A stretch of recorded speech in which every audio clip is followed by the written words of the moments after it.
Bonjour, everyone. It's Tuesday. Welcome to the Giant Bombcast, episode 888. Holy smokes, it's me, your host, Jan Ochoa, joining me, co-captain of the ship. He's got a grocery bag under his arm filled with baguettes, anchovies, and the stinkiest cheese, Jeff Grubb. Jan, I'm feeling cute, I'm feeling flirty, but most of all, I'm feeling brand safe. Fantastic. Speaking about brand safe, we have the master of brands, the official of brands, Dan Reichert. The safest among brands. Brands are safe with me. That's right. I've always described you as a warm blanket of a person, Dan. Thank you, Jan.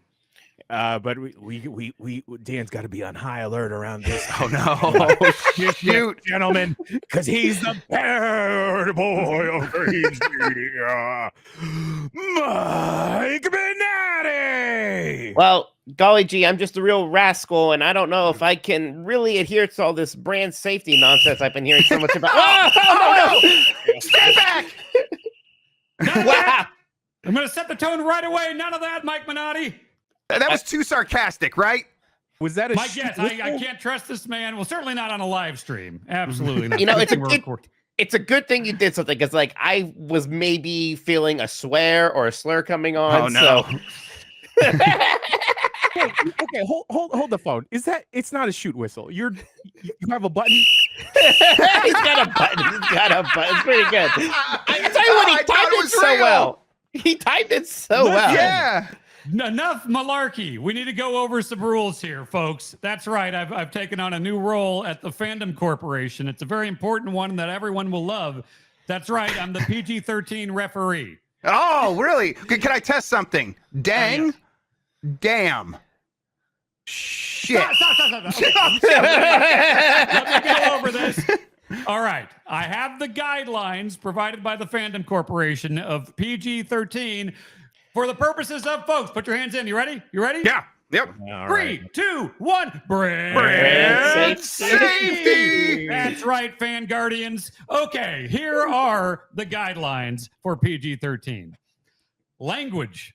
Use mild to moderate profanity is allowed, including hell, and I feel bad even saying it, but we can. It's hell and DAMN. We can say. All right. Do you want to just blow the whistle on yourself real quick? Don't force it. But what if something really makes me angry and I want to say the word that starts with P and also means P? I would say avoid it. But just don't force it. Okay. Also, we never force the piss. One non-sexual use of the F word. Oh, how lucky. But one each? But no, one total, but repeated or sexualized use can bump our content to an R, which that's not very brand safe. No, but what if we split it amongst the four of us and we each take a letter? Oh. I don't want to tempt fate. I'll have to talk to the corporation about that. Okay, sure. And this last one for Mike: avoid hate speech, slurs, or anything that targets protected groups. Even against the French? Well, that's fine. That's fine. No, of course not. It's always fun when you do it to the French. Category? Yeah, I'm sorry, Jan. We broadcast from the USA, so we don't follow those different overseas. That's fine. Protected groups. They're not a group. Come on. Substances. Tobacco and drug use discouraged, especially if they're glamorized or shown without consequence. I don't think that's going to be a big problem here. Yes, Jan? No, you know what? It wasn't brand safe what I was thinking about. Okay. Well, you can't, Jan, you're learning. This is good. I like this. Okay. Yeah, you're not allowed to smoke on stream even without brand safety. We just allow it. Okay, this is one I read over several times to make sure we've got this right. Alcohol can be shown in a non-glorified way. I've never once drank during a bombcast, I don't think, and I don't like drinking during the day, but hey, guidelines are guidelines. Yeah, pop them, boys. I'm going to sneer at it to show I don't approve. Yeah. It's still Do not glamorize it. Don't glamorize it. It's bad. I don't hate it because it's a gay Bud Light. I just hate it because I don't want to glamorize it, to be clear. Sure. I'm drinking a bubbly. I'm on the clock on my actual job, so. We're just following guidelines over here. Yeah, we're just letter to the law. Okay. Yes. I'm sorry. I can't follow your guideline distinctly inappropriately. Also, sexual content, implied or mild references to sex are okay. That means jokes or innuendo. I don't want anyone bringing up Marvel Rivals, okay? Or even the certain body parts. That's fine, because absolutely off limits. I'll stop talking about elbows. All right. All right. Yes. Okay. Whew. No nudity or explicit sexual acts. Wait, what's that? Oh, Mike? Gotcha. Sorry. I was just going hot in here. I was doing hot. I registered it just in time. It's fine. I got it. Okay. Oh, man. Your inbox is going to be so filled. Now, Mike, kissing or light romantic content is fine, but keep it suggestive, not graphic. All right, is this about Enzoy? All right, I'm sorry. Might be about Enzoy. Yeah. And also, themes, we can include mature themes like death, war, or bullying as long as we handle it with care. So we're allowed to bully. We're allowed to start wars. And start wars and kill people as long as we handle it very carefully. Yeah, be careful. Careful bullying. I've never killed anyone when I wasn't careful. That's how I killed them. Fan Guardians, are there any questions? No. Hands in, Fan Guardians. All right. Do you have to keep calling us that? That's my question. That's what we are. 3, 2, 1, brand safety. There we go. All right. I'm not a fan guardian. I wanted to get hired for 2 years and I wasn't hired. I'm no fan guardian. The PG-13 bestows upon you honorary fan guardian. Yes. Oh, great. Thank you. Oh, boy. It means so much lately. I'll tell you what. We're all proud. We're all so proud and happy with the way they're treating our friends. Great. Okay. How's everyone doing? Great. I'll tell you what. Better. I had all these stresses at Venture Beats, and then that finally resolved itself, feeling pretty good about. Did you transfer your bad juju onto us, you Maybe. mother? I don't know. It was everything's great there now. Thank you, Dean. Thank you, Dean. Everything's great there. Now look at you guys. You can't keep your house in order. That's what it is. Well, the referee's on the case now. So. Yeah, we're good now. Thank you, PG-13 referee Dan Riker. Do you even know about PG Principle? Do you? This is an PC adjacent principle. Are you thinking about PC principle? PC Principle. Yeah. We're allowed to talk about PCP. No. Well, also South Park's a mature-rated show, so let's not bring that up. That's true. No, of course not. I've never seen an episode. No, okay. I'm that not would be a old sin. Yeah. All right, gang. How's everyone's weekend? How's the last week for y'all, barring stuff? I was in Japan.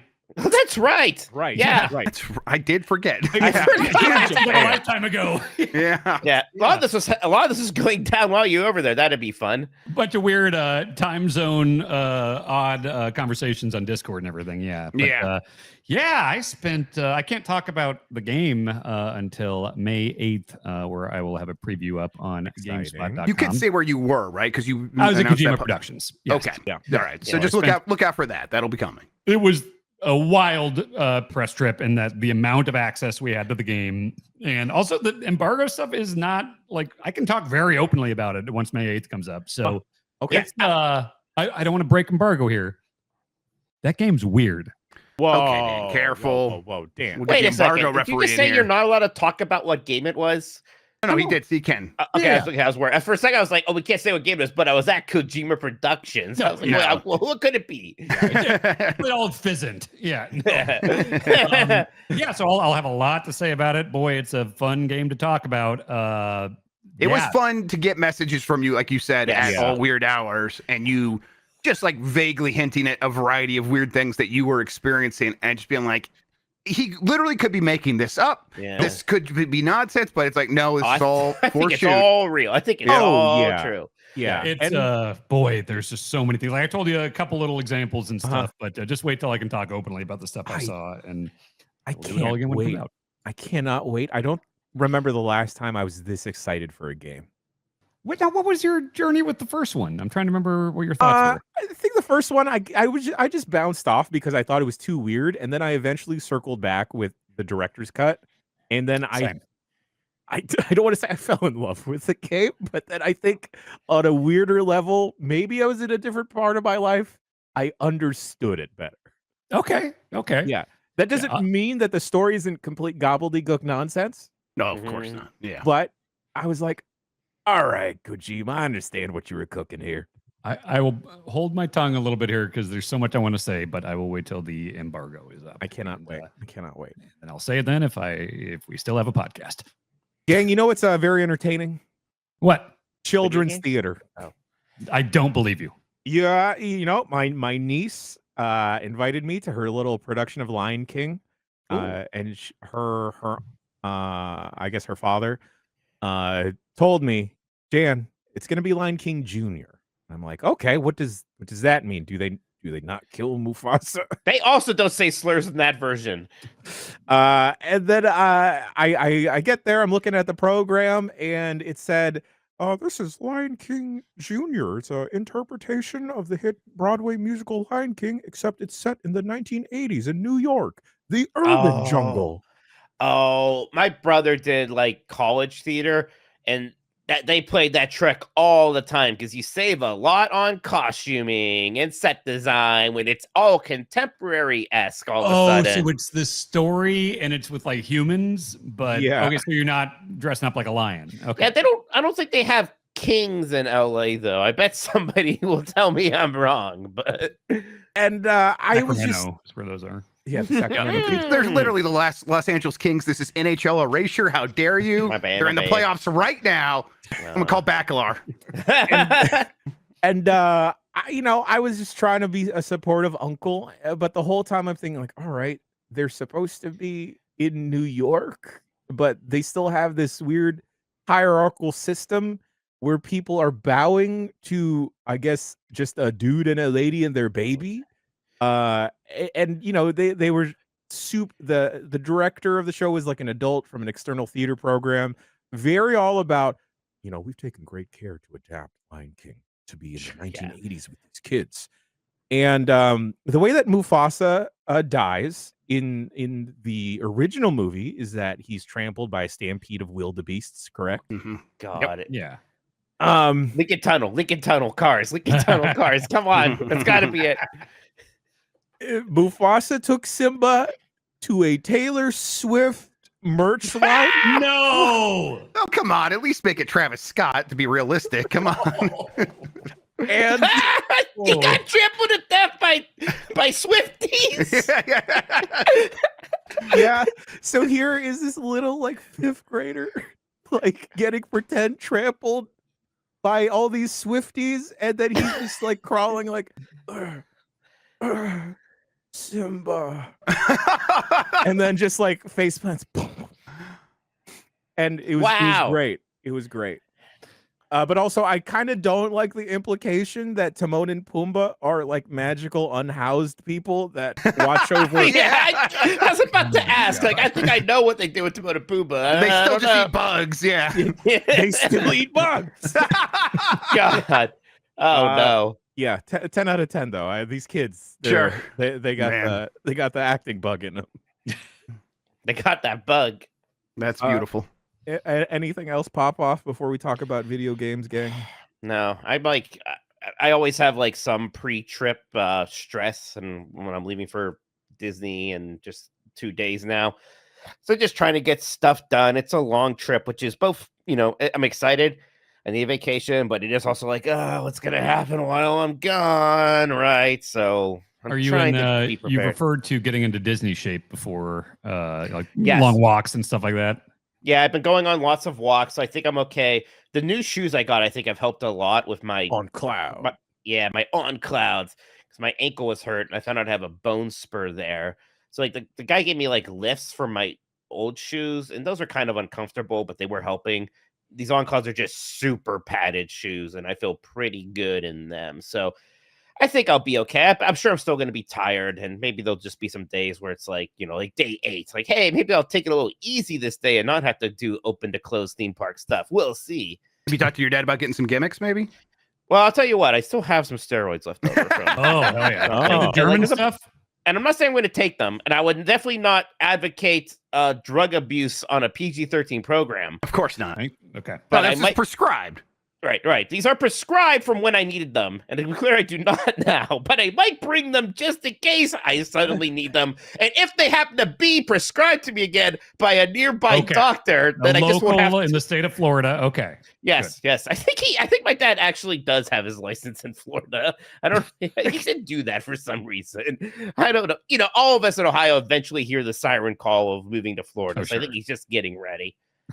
I thought I was Japan shaped for that trip, but I got food poisoning right away. Oh no! Yeah, it sounded terrible. Yeah, I went out the second night with a longtime friend of the site, Mark McDonald from 8-4 and Enhance, and some of the most amazing meat I've ever had. Apparently this place was in like Lost in Translation and all that, and like it was hot pot kind of shabu style. Yeah, and I thought it came in like this bowl of like broth, like the meat, and I was eating it and it was really good and everything. Turns out it was raw egg, and I wonder if that's the culprit, because like normal eggs make me kind of queasy. And this was just a bowl of raw egg and also a bunch of meat that I don't know if I'm cooking right and everything. So, I was in rough shape. A lot of waking up at 3 a.m. and really... Just days of it, too, it sounded like. That's awful. I had waves of it and everything. And then the last day, they brought us on a boat. And it was actually, if anyone's heard the story of the Vita boat, it was like the exact same situation, although good this time. And all the food was, I'm looking at all these tiny little bowls, and it's all so kind of weird looking, and my stomach is just a minefield. And so who saved me? I look across the way there. Andy Robinson is there. And I was like, dude, I told him about my food poisoning. I was like, if there's anything here that you can save for me, because I didn't want to seem rude and not eat any of the food or anything. And so I gave him some like raw prawns and all this stuff, and little bowls of stuff. And Blessing from Kind of Funny helped me with some stuff too. So I just had a couple steak cubes. My stomach was okay with that, and I flew home. There you go. Jeez, that does terrify me. Like, I want to go to Japan badly, but I like Japanese food, but it's just very different, and it's just not what I normally eat. That's not how Japan really is, though. Japan is they have all the food in the world. It's just the best that you've ever had. Like, it's the best place for food in the world. The meat You'll be is fine. insane there. Like, Mike, I know you like meat, and like I do like meat. The best meat. It was awesome. Do they have Coke Zero? Yes, they do. But it is interesting because like there's a 7-Eleven in my hotel, and every block there's 16 of them. And the conveni food, like all that stuff, is delicious. So I ate a lot of meals at the 7-Eleven and got a lot of like Boss coffee and stuff. But the thing you really notice is that soda is just not really a thing. Like it's there'd be maybe like a couple bottles of Coke, and then like hundreds of other different Pocari Sweat and energy drinks and all sorts of stuff. And like what saved my ass at Kojima Productions? They have a Kojima Productions like Death Stranding themed vending machine, and everything's free. And it's just got tons of just like, craft Boss lattes and all this stuff, and Pocari Sweat. And so that thing got me through a lot of those days for sure. Fantastic. Yeah. What's Bacardi Sweat? Bacardi Sweat is like an electrolyte drink. So I thought it was like Bacardi rum. Bacardi, yeah. Or like it was Bacardi rum mixed with Booty Sweat from Tropical Thunder. Exactly. Right? Yes. Yeah. Okay. I think just referencing that movie, it puts us above PG-13. Ref, if you could just get him real quick. Yeah, there you go. Thank you. Careful. All right. Dan, I feel like you should have like a flag that you throw every now and then. Oh, that's a good idea. I thought about it, but I don't think you have to pick it up. Oh, right. Last thing before we get to video games, gang. I've told you two hooligans about this, and I told, I guess, Manani through Discord, but I didn't make it to this season of Great American Bake Show. Yeah. I know. We were pulling for you. Yeah. Anyway, it's fine. Games. You'll get it next time. Yeah.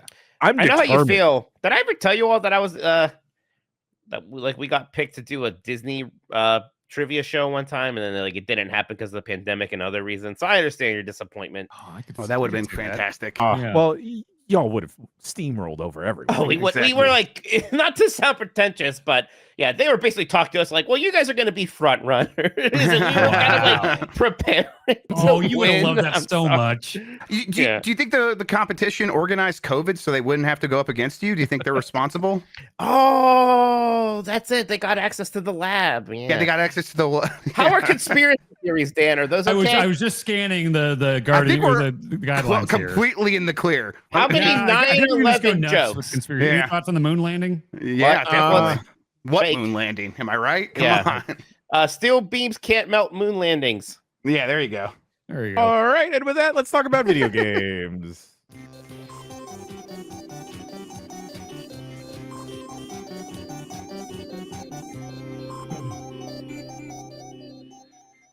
Gang, I've spent some more time. I don't think I've talked about the time actually with South of Midnight, and I say this, and this sentiment has been shared across the internet, and I say this with nothing but glowing praise. It is the most PS2 ass PS2 game I've played in a long while. You I know, think that's such a cool thing. I saw people saying that, and that made me very interested as someone who Yeah, same. loves PS2 games. Yeah, like I would say like the proper, better modern comparison is the Star Wars Jedi Survivor games. Oh, sure. Yeah. Okay. Because there is a fair decent amount of parkour. The combat is fairly similar, except like, you know, scaled back a bit. But I want to shout this game out specifically. And hey, if you have Game Pass, it's on Game Pass as well.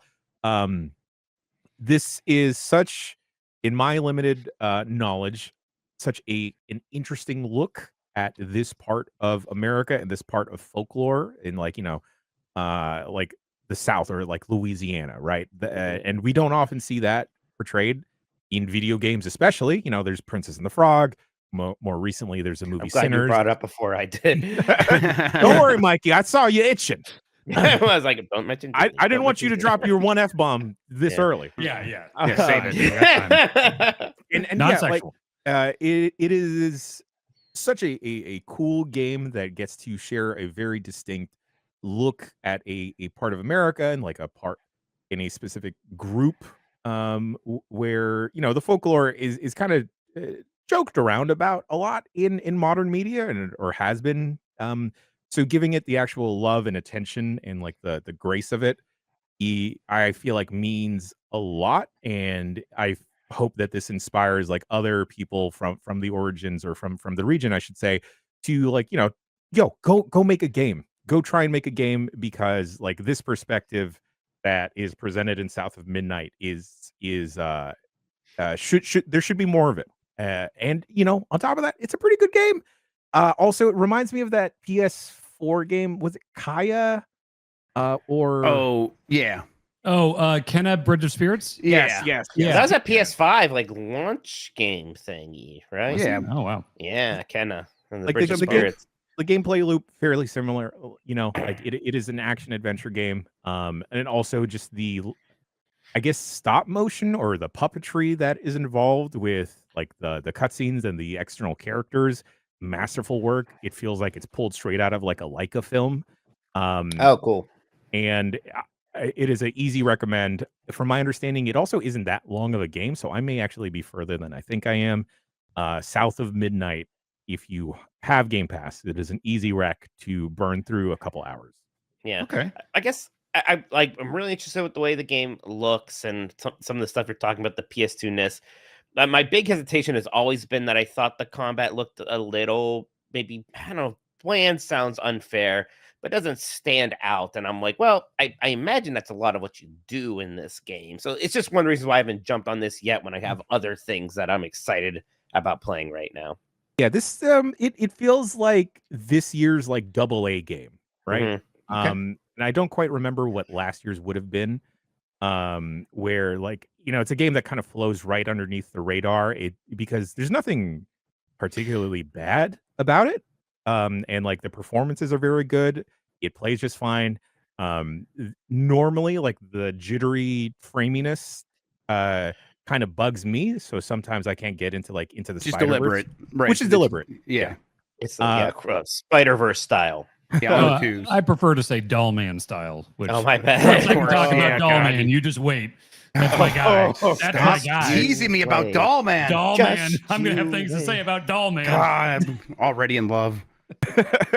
But yeah, like South of Midnight, it's an easy recommend. Is if, like, you know, the big games of the moment are like what, Oblivion, Expedition 33, which we'll chat about later. And if those aren't up your alley and you kind of want a more straightforward adventure, and you know, if you were seeking that, I would definitely also recommend Split Fiction. But Split Fiction, you need a whole ass different human to play with. Right. But South of Midnight, I feel like, is an easy romp to get through. in easy recommend. Yeah. When I hear a game described as a romp, that significantly increases my interest in it.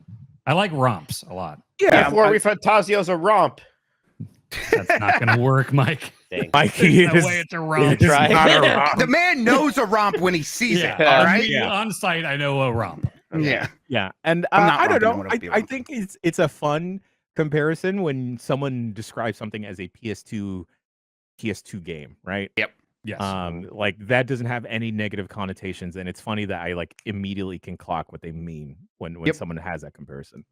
Yeah, and I think that's what they're going for here was what you described, where it's like there's nothing bad about it, and the way they try to stand out is with stylistic choices, which I think is completely like acceptable to be like, hey, we're going to make a solid game, and then the way that we're going to stand out from the crowd is not with like necessarily fun gameplay gimmicks or things that will kind of come out of nowhere at you. We're not going to have a ton of new gameplay ideas, but here's a solid game, and here's a setting and characters you haven't seen portrayed this way before, and I think that is something I want to see more of. So yeah, I keep this game. It continues to be on my hey, I should be playing that roster. And I'll get to it, although I did start up some other stuff that's keeping me busy. A lot of stuff is dropping. Dan, I don't know if this is new or not, but Bionic Bay.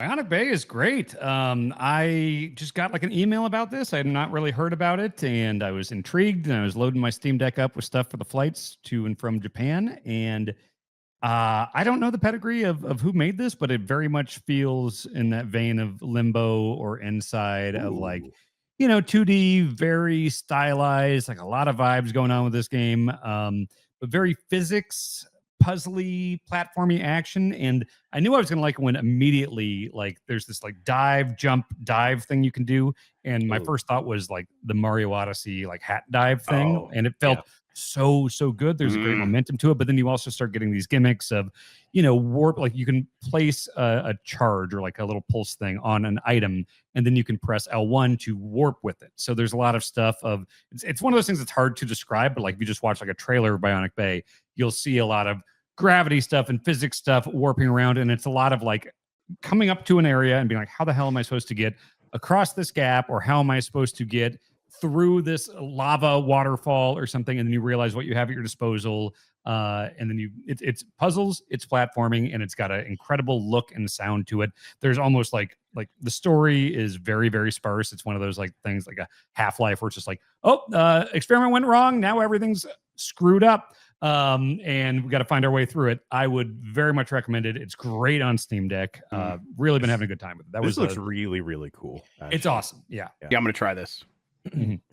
A game that I haven't been able to play actually, but we played on the website a couple weeks ago. Niki, check this out. Skin Deep is out. I'm really excited to dive deep into that. That is a game with Skin Deep, where it's like an ImSim where you are freeing cats in a spaceship. And then like you have to like jump on the bad guy's back to like pop their head off and then throw their heads away. I like sounds pretty violent. I wouldn't describe it much further. Well, it's got a cartoon style, so I think that helps a little bit. Very voxely, and voxels nothing. They've never been used. You can't find someone with voxels, no. Yeah. When Niki played this, I had a lot of fun watching it, and this is one that's been on my radar as well. I'm gonna spend some more time with it, but I think ImSim is a genre that's always just kind of barely eluded me. Like it's something I should like on paper, but then I go to play them and it's always like, you can solve all these things with your own ideas. And then a lot of times my ideas are like, I'm going to stack some boxes to get up to that thing. And it's like, I feel kind of stupid. So it's like, oh man, I should be doing all this clever stuff with all these abilities. And I just keep stacking boxes. So I think this is a game that looked like it is good at getting you into the flow of exploring how you can execute on ideas. And it's also just like really cute and fun. I had a good vibe. So yeah, I'm looking forward to this one. I thought the name reminded me of that Scarlett Johansson movie. What was it, Under the Skin? Or Into the Skin or Into the Deep? Or have you seen that? as like prevalent as ScarJo is, I don't think I've seen a lot of her movies. Okay, well, it's a movie that I would not describe as cute or fun. So I think it's a different All right, thing. I'm gonna Google Scarlett Johansson's skin, see what happens. Oh, no! Shoot! Close that tab! Close that tab! That's a violation! Closing it. It might be her skincare line, actually. It was. That's what came up. Okay. Actually, all right, that's fine. That's fine. Yeah. You know, it's good on Asian skin, just like ScarJo's. She was in Ghost in the Shell. Yeah, that's part of the joke, Mike. Next game I got here on the list, Starless Abyss. Yeah. So this is one of those games that kind of got lost in the shuffle when Oblivion came out last week. This launched last week. It is an FTL like, a Into the Breach like. Okay. Yeah. So it very much has the same presentation as Into the Breach, and that means this game, yes, pixelated, sort of cartoony style, but with like a sci-fi edge. You are going from node to node, although you don't see the map of the node. Just like when you go from one battle to the next, you're either holding down left trigger or right trigger, and it tells you basically like the general types of rewards you'll get by going by choosing one side of the fork over the other. And you're gonna have to like balance things out depending on what's going on with your ships. It's a space traversal battle game where, like Into the Breach, you control 3 ships against eldritch horrors that are coming through rifts in space, and you need to try to survive as long as you can to see if you can get to all the way to the other side and do something about this. And of course, it's a roguelite, so you're going to fail a bunch of times and work your way through that. The combat is maybe not quite as a refined ballet as Into the Breach was, where it's like you could really just sit there on every turn in Into the Breach. It's what Mike said. You said it was stressful the last time we talked about it. Like, absolutely, that stress of, I know there is a way for me to do this turn without taking any damage. I just need to find it. And that is like, when you don't find it, or you're like, and you miss it, it's like, can feel very stressful. This is a game more about like, no, you're probably going to take some damage, be willing to like tank some stuff, put one ship out front. It gives you all the information like these games do now, right? So it's a turn-based. It's going to show you the ship that's going to get attacked. So what you could do is kill those enemies that are going to do that attack, put something else in the way. There are you could drop turrets and things like that. There's defensive turrets. There are offensive turrets, and they can line of sight is a big part of it. So there's all these things you can do to like adjust the battle to increase your survivability. And as I've gotten to the flow of that, I've really begun to get attached to the game and have really found a lot of joy in it. It's just not Into the Breach in terms of an all-time great video game, but that's not a fair measuring bar. This is a really solid take on the genre. And when I think like, if it had people notice that this thing launched, I think it would be doing much better. This is the one where the developer was like on Blue Sky saying like, hey, like Oblivion and Clair Obscur happening. Our game's really struggling to get attention, and a lot of people were kind of retweeting it and whatnot. Yeah, so that's what got me to try it, and I like No More Robots as the publisher. They did Descenders. I think they're a good publisher that has like found a lot of cool games. So it's like, I'll check this out, and it's really great on Steam Deck. Nice. It's really well done. A game that it's gonna continue to be my Steam Deck game. I think I'm enjoying it. I'm gonna install that. Yeah, I got some flights coming up. That sounds like a good flight game. I think you'll really dig it, Dan. Cool. Jeff Grubb, I think you failed to mention a key part of why this game may appeal to someone like me. Yeah, there are indeed tiles. Hey. Yes. It's hexagonal tiles. It's also like it's got like a lot of good ideas, right? Like where, because you are dealing with these the Cthulhu-like beasts on your ship, you have like this priest class that can commune with the other side, and that gives them special powers. And it's you get cards. It's card-based combat, but that's a lot of these games work that way.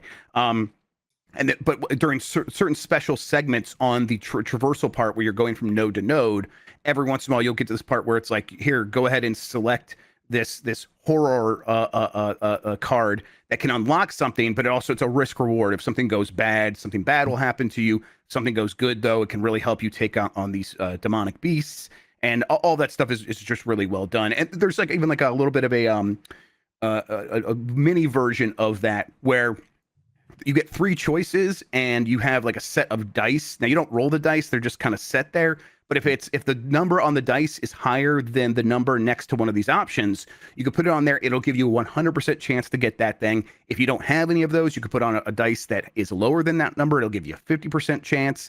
And you click on that and you just kind of roll with it. And again, there's a risk reward to all this. So it kind of keeps things interesting as you're going along these nodes. And it feels really well considered and really well designed, even if it's, again, not Into the Breach. Awesome. Any comparison to Into the Breach, I will check out. I'm excited to check that out. I think this genre can support like a ton more games like this for sure. 500%. Also, looks like there's a demo out on Steam. So if you want to try that out, try the demo out. Gang, I'm too scared to hit the Goggler button, but I'm going to say Game of the Week because this is definitely my Game of the Week. But Clair Obscur Expedition 33. I want to start by saying I think that Blueprints was an easy front runner for my Game of the Year this year. I think this, hands down, is leading the race for my personal top 10. Number 1 easily right now for Game of the Year. Clair Obscur. Mikey, you're a JRPG freak just like I am. And this is firing off on all cylinders and like properly tickling me in the places that will get me a little giggle and like whoo because like I am tickling side. Okay. Pillsbury Doughboy. Okay. Sorry. Yes. Sorry, it's not sexual. Be careful. With consent. And everything about this dang game from like the very jump of it has its hooks in me so deep that I am just in awe of like the devs, and just like every like maybe like 10-15 minutes after like a cinematic or like a really fun battle, I'll like put my controller down and just like, good job to this team. Yeah. And like I don't remember the last time like I've directly felt that. Maybe with like an RPG or RPG framed game, maybe like Guardians may have been the last time that something was like Guardians of the Galaxy, Dan. And Guardians of the Galaxy. Where like something from the story and like the gameplay loop has just like instantly like it felt so intoxicating. And like I kind of thought based off of early trailers and early times that the game was presented that this would kind of be like sniffing or drinking its own Kool-Aid too much, but like it rides the line of just being like an authentic experience with the story and like an engaging battle system. And I'm interested to hear what y'all think of the battle system in a bit, but like holy smokes, y'all, like easily number 1 for the year for me.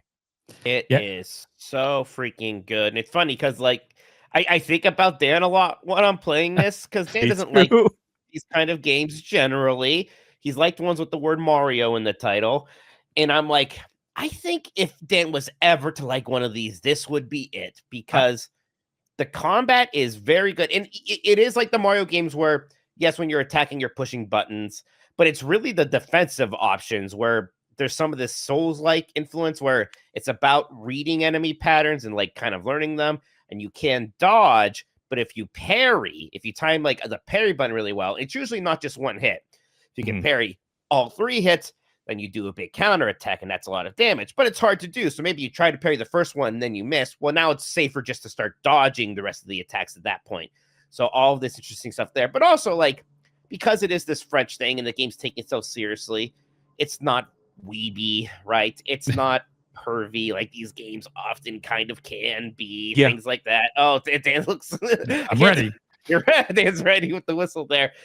It's a mature game, and it's it still is silly when it wants to be, but not in an obnoxious way or in a dumb way. It just knows when to have fun, but it's generally a serious story starring mostly adults. There is like one character party who's 16-year-old, but she's like a real 16-year-old girl. It's not like the plucky kid who's kind of obnoxious that you sometimes get in these sort of RPGs. Right. It's the traumatized French teen. Instead. Right, exactly. Everybody's traumatized in this game. There's reason to be traumatized because this world is so weird and interesting. But that French influence is so much a part of it because we do usually see the same things in these kind of games. We see the Japanese influences, the medieval influences, right? The same stuff. And here's something that's like, 19 a baguette programmed a game. Right, Yes. it's like 1920s French cafe culture mixed with fantasy, and I'm like, that's interesting. I haven't really seen something that looks like this, so that helps it stand out a ton.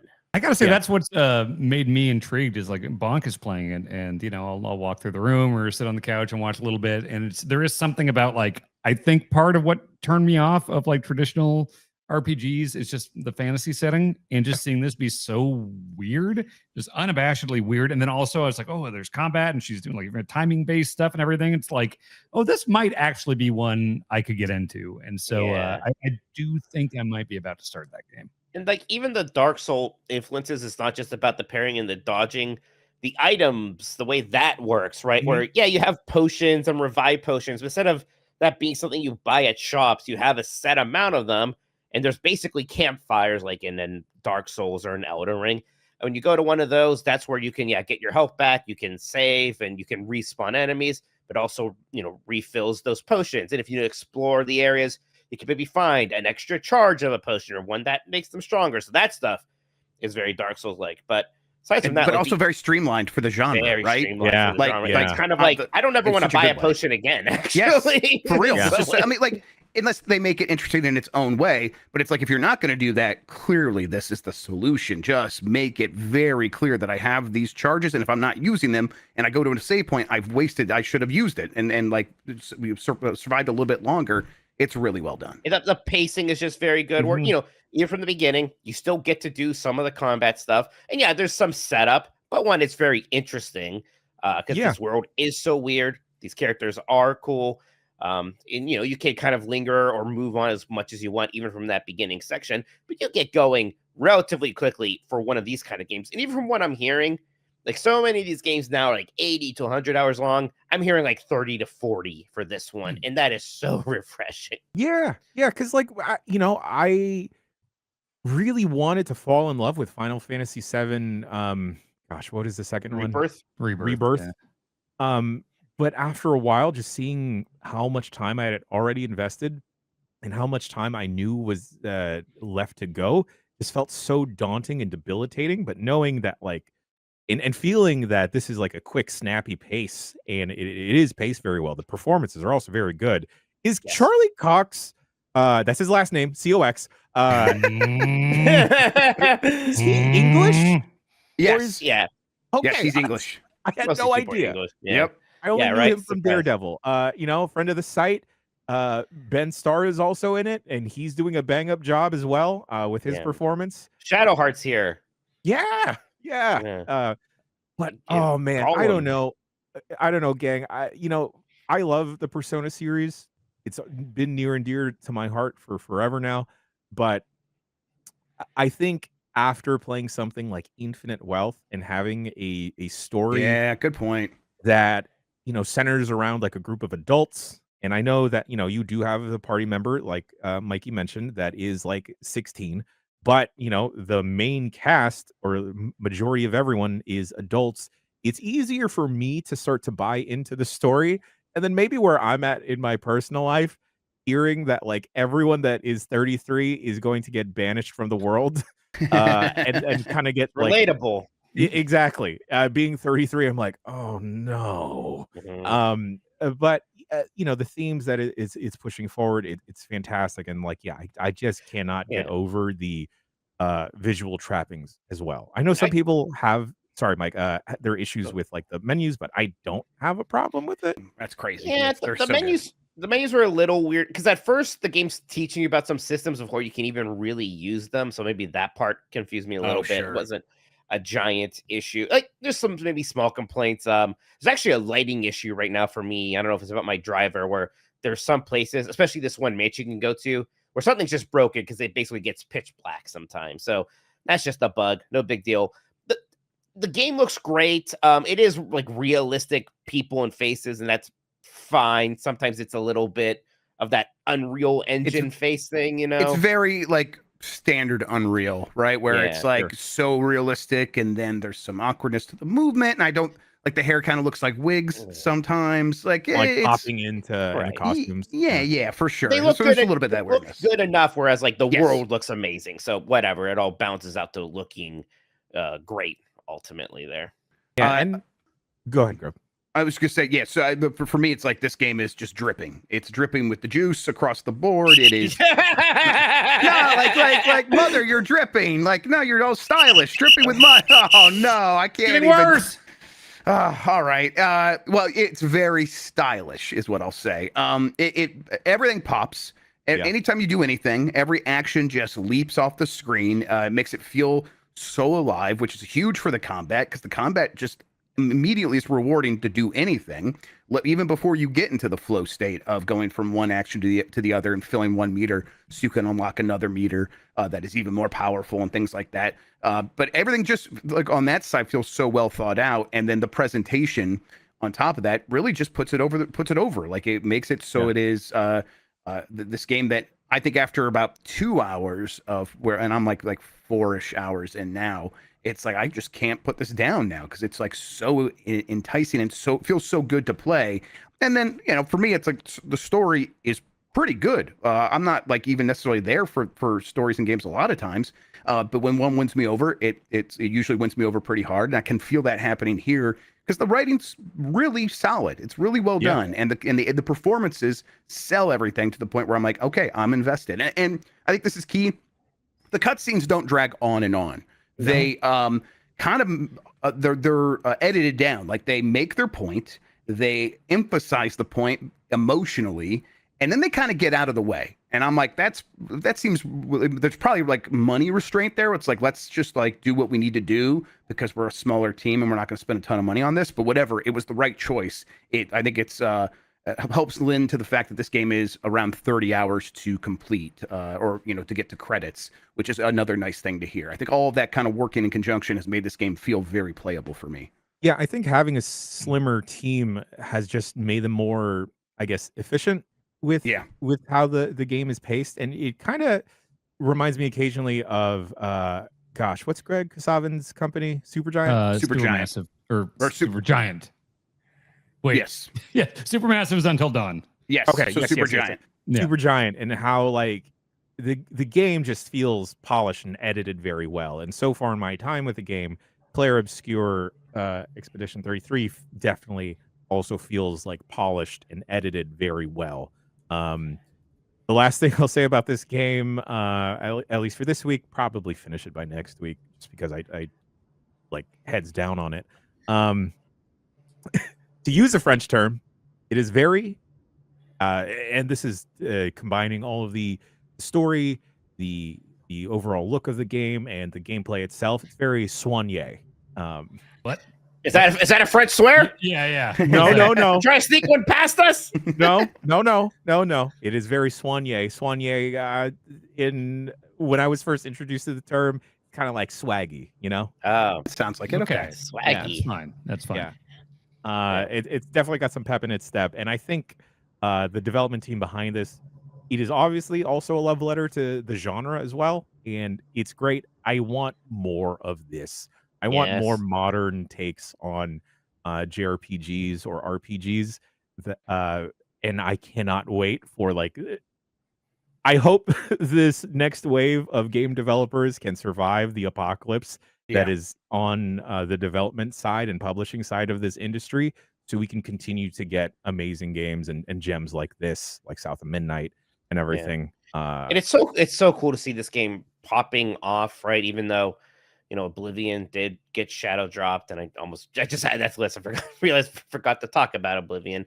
But like, this is the game that's actually getting all the buzz right now. Really, like Oblivion's doing very well. Sold a million copies in like 2 days or something like that. That's crazy for something like this. It's on Game Pass, and that's the other thing too. We talked about South of Midnight, but this, other things. Blueprints is on Game Pass. Game Pass sure is doing really well right now at the moment, where Xbox seems to be de-emphasizing it actually. Mm-hmm. Yeah, very odd pacing. Mike, you talked about it. You have been playing Oblivion, the remaster, right? They call it a remaster. It's definitely, sort of in between. The guy that one of the original programmers on the game was like, "This is more than a remaster. What are you guys talking about?" Apparently, it doesn't work there anymore. So yeah, Yeah. But hey, that game is still really fun. I think there's a lot here to like, especially, the character models look fantastic. The indoor environments are just really detailed and they look really cool with some of that fancy ray tracing lighting and whatnot. The outdoor environments still look pretty good. They desaturated things a bit from that kind of really vibrant colors we used to have there.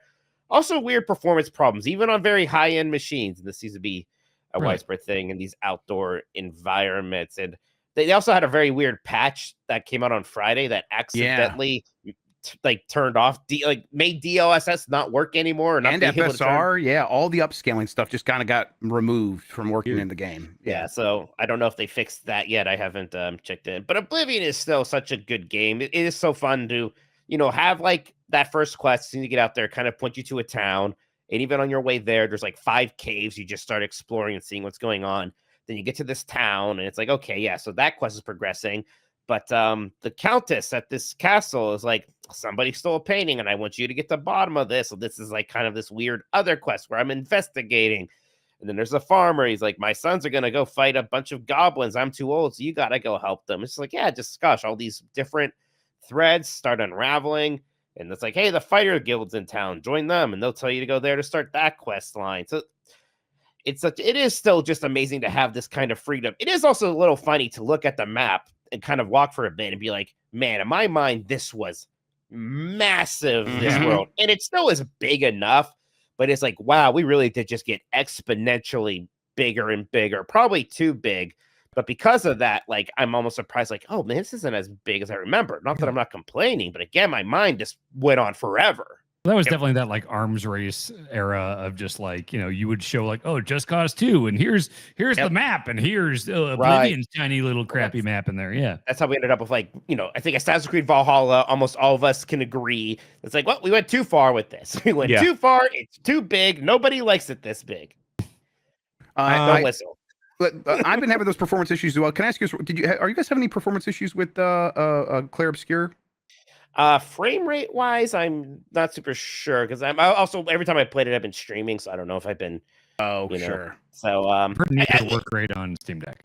Yeah, no, there's like I will say like it always is like when I'm moving the camera around, it seems kind of like not super smooth when I do that with Clair Obscur. So I don't know.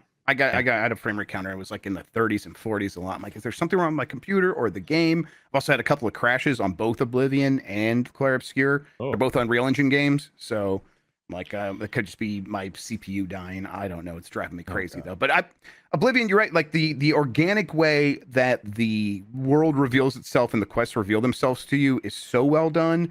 Where it's like you could play this game however you want. You could just go do exactly what they say. Go right to that, that monastery or whatever it is, right out of the gate, and go take on all the quests and go right to the end of the game, or do the stuff to get you right to the end of the game. And that's fine.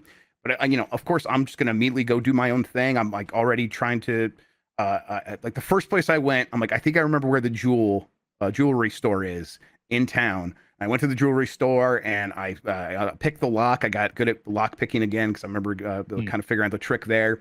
And I immediately sneak in, and the guy is there. And I'm like, okay, well, I quick save right before I went in the door, so I'm gonna kill him and then take everything just to see what happens. And it's like immediately you get the thing where it's like, hey, someone noticed you kill this guy. I'm like, oh yeah, the Dark Brotherhood. That set off that quest, and I got all these jewels, so now I can go fence them. I can go talk to the people that are in the Riverside town because they know about the Gray Fox, who's in the Thieves Quest Guild. I'm like, oh, this stuff is so well done. I'm so excited to get immediately back into this. It's just a really solid game. I'm a big fan of it. Oblivion ruined me because that was the one that, like, even way back then, you could kill someone and then, like, I forgot what button it was, like LB or click L3, and you could, like, drag them. You drag anything, yeah. And it was just the funniest thing to me, just throwing bodies off cliffs. Like, even, like, if they were far away, I would drag a body to a cliff and then throw it off. We'll make a big pile of bodies, yeah. Yeah, you had all these great physics systems in games post Half-Life 2, and then the PS4 and Xbox One had these terrible CPUs. Yeah. So it's kind of like, well, we can't do that anymore for a while. Yeah, as much as I love games like Avowed, there's always that moment where it's like, one of these buttons has to grab them. It's like, nope, can't move them. Right. I've never really got bit by the Elder Scrolls bug. Is there anything y'all like can convince me to like get into it? I don't know. It's if on maybe Game Pass, and it's I don't know. This game gets going pretty quickly. You have the tutorial section is fun. It's interesting. Patrick Stewart's there, and then you're out in the open world, and you'll get a sense of what the game is very fast. So I say just try it. Right? Game Pass again. And it really does like kind of mold itself to your play style. Like if you want to be someone who's picking pockets and stuff like that, like that's there for you. If you want to be, you know, a warrior priest and all that stuff who does a lot of magic, like it can handle that. Yeah, You be a cat person, Jan. You could be a cat person. Like a person that enjoys cats or a cat person? No, you have a cat face and cat body. You got fur everywhere. Yeah. Everywhere. Yeah. It's not even like well, come on, I just do. The way Jan said everywhere I know, wasn't it was a little too sultry. I'm sorry, I'm just a sultry man. Watch it. Okay. Even on the thighs. All right, gang. That was game talk. We're gonna go take a quick break. Just real quick question. Dan, are you gonna play Expedition 33? I can't remember if we I think I am. It's just, you know, I'm like, I got more travel coming up here, and knowing neither of them really run on Steam Deck, I'm just kind of, I want to be home for a bit, and I want to play it on my computer. So I just definitely want you to try it, but before it's Game of the Year time, because I think I will like it. Yeah, if there's any of these ever that you'll like. Like I know what your complaints are, and I do get them to right. And like Metaphor, I love Metaphor Fantasio, but it ultimately is very much a JRPG for the JRPG freaks. It is that, and this is, I think, going to be accessible to a whole range of people who like the genre now, people who maybe fell off it after loving it in that Final Fantasy X time, or people who maybe never really ever were into it. I think the game's just going to reach more people. The FromSoft subreddit was like, hey, this game is like the first thing I've really loved since Elden Ring and stuff like that. It is great. Catching up.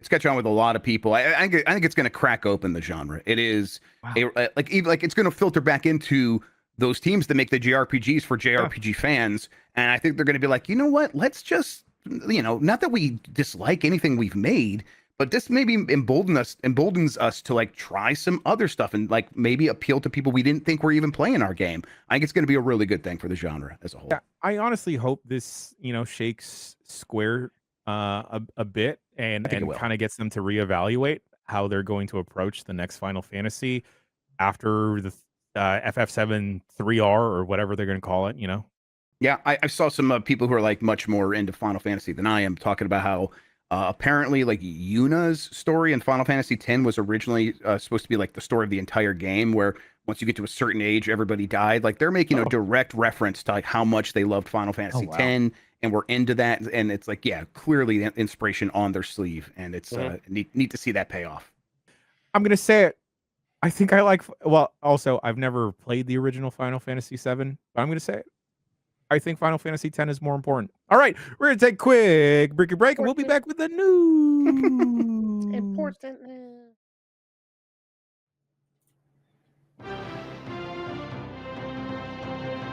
This is Jeff Grubb with the news. Jeff Grubb. That's right. All right, let's get into it. The first one here I don't even have on the list. This kind of just happened. I had heard some rumblings about this, but now it's starting to get out there. I'll go with the story from Rebecca Valentine over at IGN, who we'll just read it from her since I wasn't able to put my notes together. Apex Legends and Star Wars Jedi dev Respawn cancels another incubation project and around 100 employees impacted. I'll note that what I've heard is it goes beyond Respawn. And if you remember in February of last year, EA did a kind of across the board layoff that hit about 670 people, or about 5% of their workforce. This is, I've been told it's similar to that. The exact number I don't know, but what I was told is, similar to that or bigger, like in terms of affecting more people. So not like, oh, maybe it's good news and there won't be quite as many people. It sounds like it's pretty bad news. This is due to, directly attributable to Apex Legends and EA Sports Football Club last year not doing nearly as well as EA expected. They both missed really hard. And if you're like, well, also Dragon Age, yeah, sure, but no, Dragon Age doesn't even factor into the numbers that they were talking about with EA Sports Football Club and Apex Legends. So it really is those two things. So the incubation project is that Steve Fukuda game. Steve Fukuda was the director of Titanfall 1. He had for years been working on a Skunkworks project, is how it's been referred to me. Basically, they're just prototyping a bunch of ideas and had been for a very long time with a small team. And that was the one thing sort of like with a Titanfall lineage that was still continuing off to the side. And now that's done as well. And I've been told Steve Fukuda has left Respawn. If he wasn't laid off, he's gone. He's no longer there. So yeah, this is, kind of the industry continues to rock from like last year, and they're gonna kind of go forward here and try to look strong, but they're gonna have a tough comparison because last year they had a big game pop off with EA college football, which was this massive pent up 10-year wait where it just, that was, I think it ended up being the best selling game last year. If it wasn't Call of Duty, it was one of those two, but it was like up there in terms of Call of Duty numbers. And this new game's going to do pretty close to that, but there's no way it does as well as the, 10-year wait for a new college football game.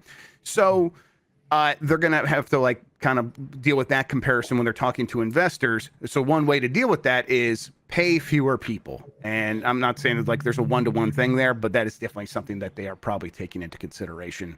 If it feels slimy, I don't know what the future of these big publishers really looks like. We had our game segment, and Oblivion comes from a big company, but we spent most time on Expedition 33, a team of 30 people. They worked with a lot of external studios, of course, to get a game like that done.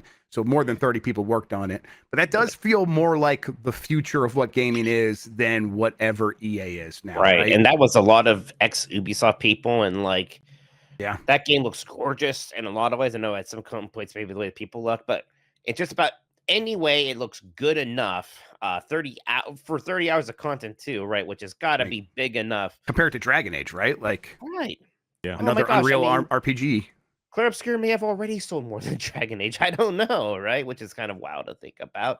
It's going to ultimately, almost for sure. So, gosh, I just feel like, what's the plan, right? What is EA's plan? I think the only thing they can even possibly imagine as a plan is, well, we need more live service hits, and that's way easier said than done. The one studio they have that does get things going is Respawn, but they keep canceling these incubation projects there. I'm glad we're getting that tactics game, but that's not going to sell that much, and that doesn't bother me, but it clearly bothers them. So again, I just don't know what the future is.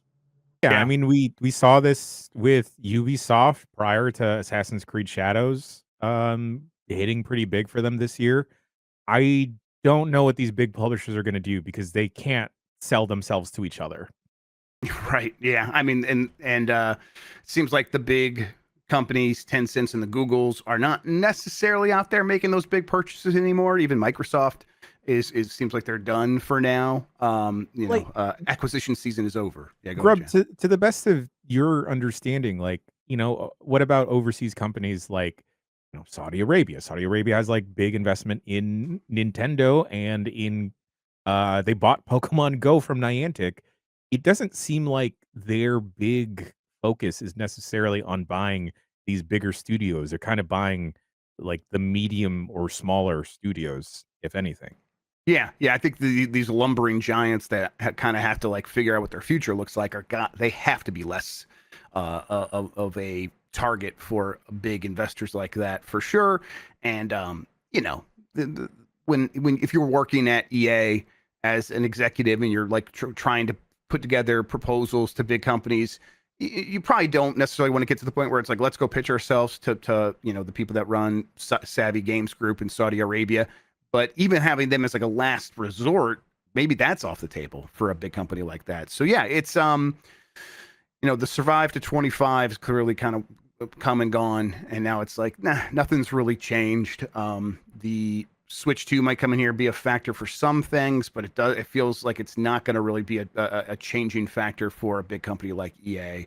Really, they need something to replace Apex Legends. Apex Legends is fizzling out, and Respawn's not making the new Apex Legends. They're updating Apex Legends to a 2.0 status with fewer people.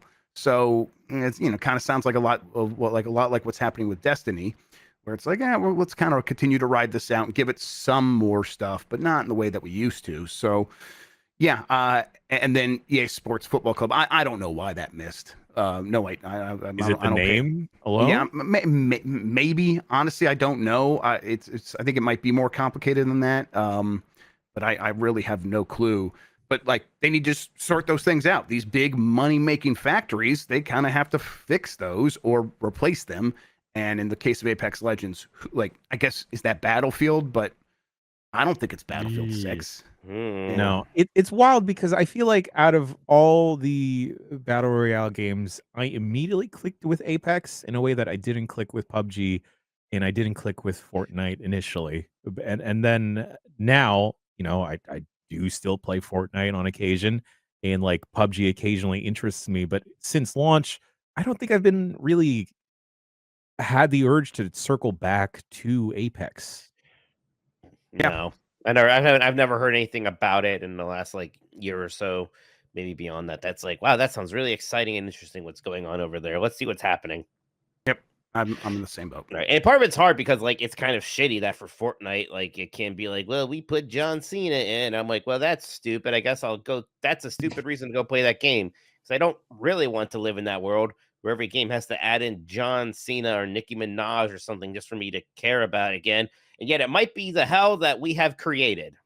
Yep. And that works for 5 games, right? Yeah. Like Fortnite can do that. Roblox, Minecraft, a handful of others, maybe. But like even in that very next tier, an Apex Legends kind of can't make that work. Destiny kind of can't make that work.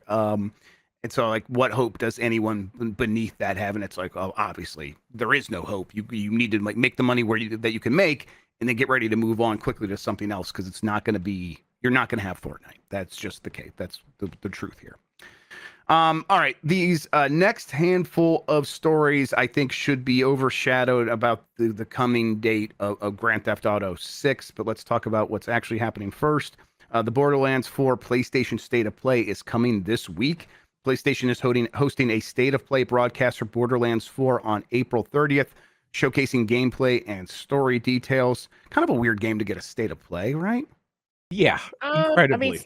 I mean, 3 did sell very well. These games like do a lot. And hey, I mean, aside from Grand Theft Auto, this really is going to be one of the big games for the rest of the year. And PlayStation has some first party stuff. They'll have Ghosts of Yotei for sure, but I'm not too shocked that this is one of their most important releases still, even outside of first party stuff.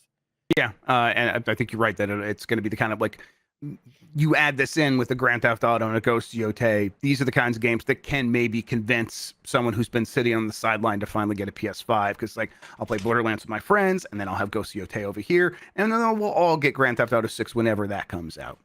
Yeah, you're making a face, Jan. Sorry, I just after the Borderlands movie, I guess for me personally, I can't imagine any tangible excitement for any Borderlands. Yeah, but there are people who like just Borderlands is their whole thing, and there's a lot of them.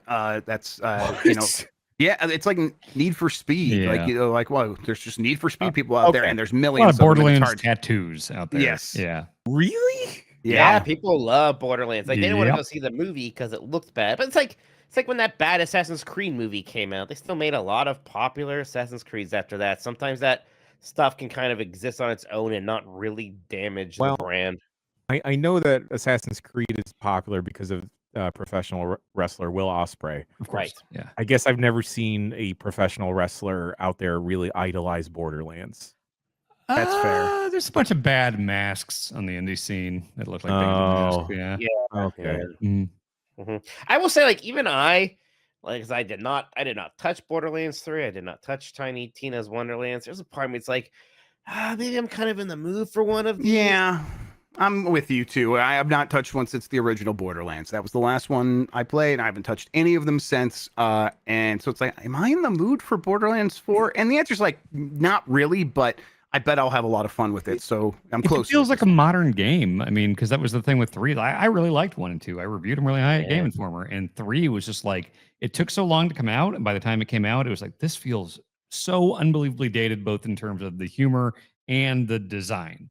And if this actually feels like a modern game, then like, yeah, I would totally go back. What about the pre-sequel? What's this pre-sequel erasure over here? That was the one on the moon. It was on the moon. Didn't love that. It was on the moon. Yeah. I bet it'll be updated a little bit, Dan, but I'm not expecting huge changes here. I think it's going to be mostly Borderlands again. The writing is a big part of it for me because I just hearing people talk about the writing in 3, and I'm like, God, that sounds miserable. I don't think I can handle that right now. So I remember Ben Pack saying that he just took the dialogue volume slider and put it all the way down, and then it made it a more palatable game. The velocity slider, yeah. The game is coming out 2 weeks early now. So it had an original date of September 23rd. Now it's coming out September 12th. And, interesting. If you'll remember, calm down, Mike. This is the company. What's their other game that's coming out that got a date? Was it Mafia? Mafia? Yeah. Did that get a date? I think it did. I think it was like a few weeks after that. But either way, or maybe I am thinking of Borderlands. But either way, this game moved up quite a bit, and Ghost of Yotei also got a release date of October 2nd. So it kind of feels like games are starting to pick release dates, and some are continuing to move around and move earlier. I'm going to plant a flag. I think Grand Theft Auto is coming out in late October or very early November. Well, I mean, the Borderlands people would know better than others because it's all. And I think Sony would know because it sounds like Sony's got a pretty close relationship with Take-Two right now. Right. So yeah, I think you're right, Jeff. I think that's what it's looking like right now. At least that's the plan, right? With Grand Theft Auto, it could always be Who delayed. knows what happens? Exactly. But yeah, I mean, why else would you move your game up early? Right. And we're getting to the point where, okay, so it's April or it's basically May now. So if we're talking about a late October, early November, we're 5-6 months away. So that date probably is getting talked about right now. So they can probably say something around summertime and then just go from there. So we hear about this in a month or two. So yeah, they have to be deciding these things right now. And they are now informing their closest partners who are probably bugging them a lot saying, hey, we have games we want to release. Can you just give us an idea? They gave Sony an idea. And now October 2nd for Ghost of Yotei. And since Ghost of Yotei's taking that time, and as a favor, we're all friends here, we'll move Borderlands up a little bit, give everyone a little bit more space. It all just looks like that to me. Obviously, we could be reading too much into it. Mm-hmm. Yeah, and I mean, we still see where people will just release 2 big games in 1 week anyways. We just had it with Oblivion and Clair Obscur, right? So who knows? Who knows? Grand Theft Auto's a different beast. Yes. Exactly. Yes. Also a love letter to JRPGs. Yeah, of course. Yes, exactly. Yeah. Very mature. Sucker Punch did share some more details of Ghost of Yotei about how its non-linear campaign is going to work. And honestly, it sounds a lot like Assassin's Creed Shadows. Sucker Punch shared details about Ghost of Yotei, the sequel. I almost said pre-sequel. The pre-sequel to Ghost of Tsushima, set to release on PS5 on October 2nd, 2025. The game will feature a non-linear campaign centered around revenge, with the protagonist Atsu hunting down the Yotei 6. Players can tackle these targets in any order. The developers researched the Ainu culture and the game's Hokkaido setting. That's actually the most exciting for me because that's all the stuff that is Princess Mononoke has a lot of stuff taken from the Ainu people and the Hokkaido region. So I like that stuff. But a revenge story, the 6 or whatever assassins that you have to go assassinate, and you can do it in any order. The Assassin's Creed Shadows. But I don't know if that necessarily quells any of my excitement for Ghost of Yotei. I bet it's still going to stand on its own. Yeah, it's a little weird. Yes. Even just that whole format of here's the 6 people you have to assassinate. That's Assassin's Creed 1, right? Yeah, you're right. So, but hey, whatever. Yeah. I mean, this game was always very Assassin's Creed. Basically, it's just an Assassin's Creed with, a kind of very good look and a lot of different vibes to help stand it apart. But haikus. And haikus, yes. Although you get meditations in Assassin's Creed Shadows, which was very Ghost of Tsushima like. All right. Something Diddy Kong Racing related is in development or happening. What? Dan's sitting forward. Okay. It's speculation, but I figured let's bring this one up just because I know the kind of sickos I have on the show with me. So this is just speculation, says a person on Reddit. Okay. Okay. But what they are pulling from is maybe not a great start. But I randomly came across something strange on Twitter a month ago that seems to have been missed, and I'm curious on people's thoughts. Basically, someone posted an old artwork from Diddy Kong Racing, and another tweeter replied, "Love this game, still want a sequel." Then Kevin Bayless, who is in charge of redesigning Donkey Kong for Rare in 1994 and created Diddy Kong, replied with a winky face emoji to that person saying they still want a sequel. Kevin now works for Playtonic, which consists of ex-Rare staff. So that's those are the facts. Card. Yeah, is that your reading here? Yeah, that's what. When I hear this, that's what I think. Like Playtonic be like, oh yeah, we're basically making a spiritual successor. You know? I agree.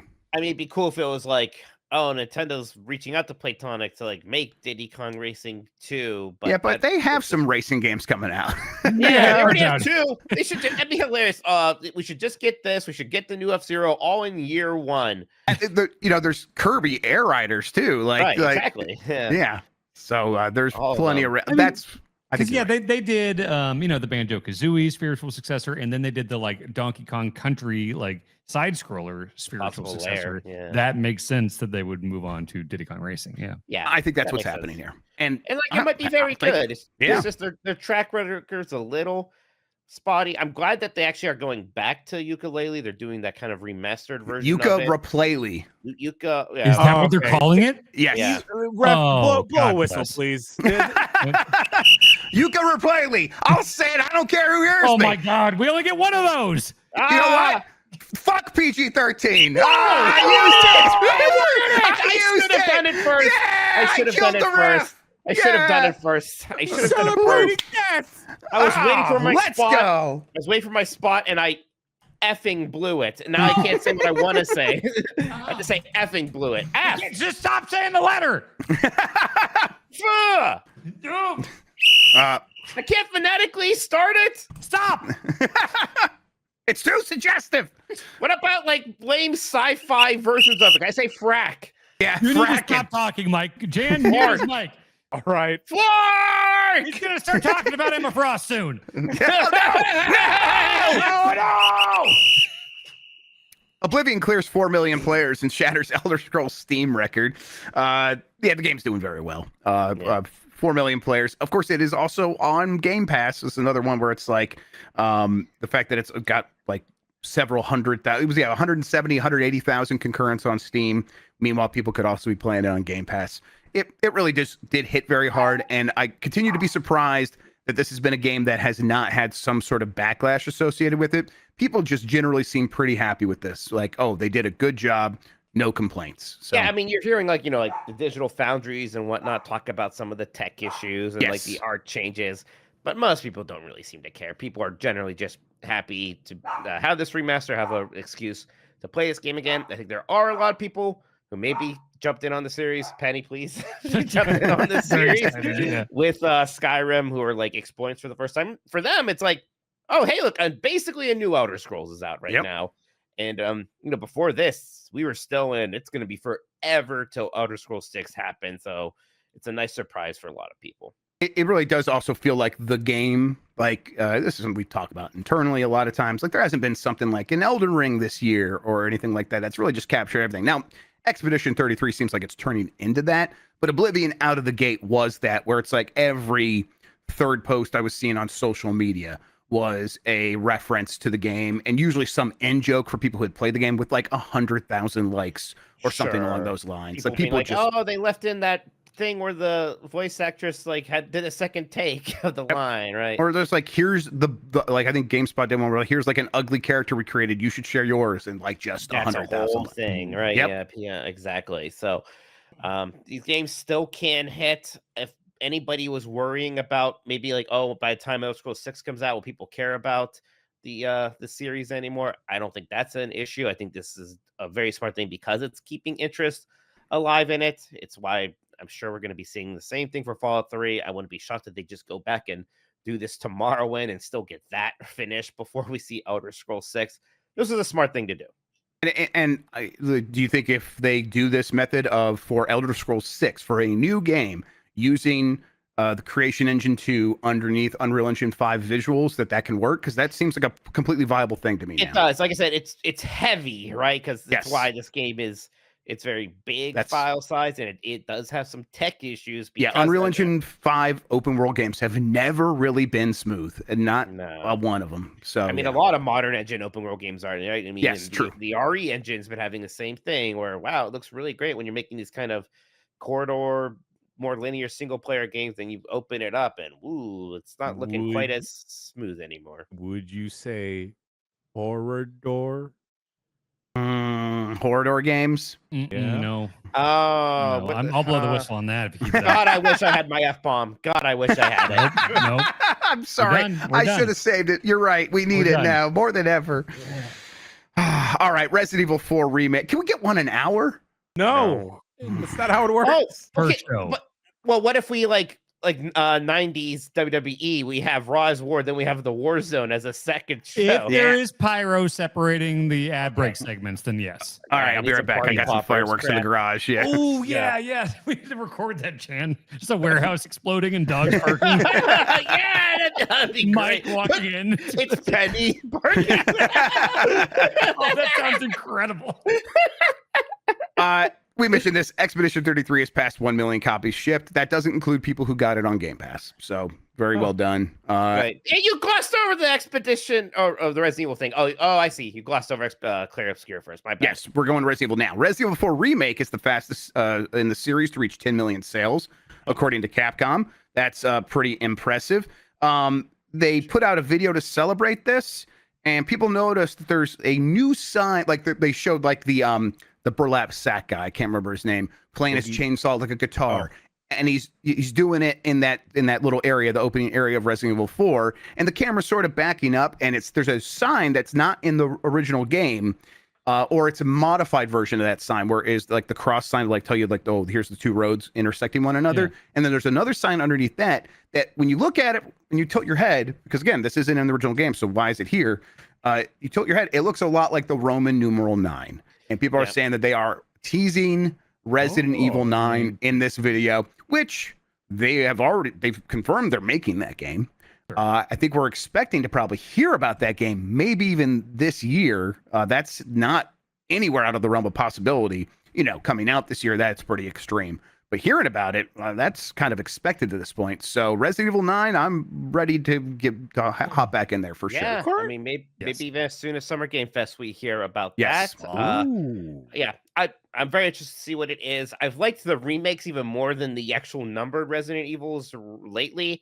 And I have some trepidation about what is likely going to be an open world game. Not because I don't think design-wise they could do that, but just because these open world Capcom games with the RE engine have been a little bit rough in some ways. But still, Resident Evil has been so good lately. I'm going to definitely be excited to see what this looks like. Yeah, I think talking about the series producer mentioned, and I don't have the exact quote, so this is a paraphrase, but he said something along the lines of, we were trying to find the next thing, and he's like, I think we really found the next thing. It's probably some open world or version of the open world. And if they do something really weird here, it doesn't work, we'll have the Resident Evil 5 remake, we'll have the Resident Evil 0 remake, the Code Veronica remake, and those will still be very, more traditional or more like those familiar things. So yeah, let's try something new with 9. I'd rather they do something new than do the 7 thing again.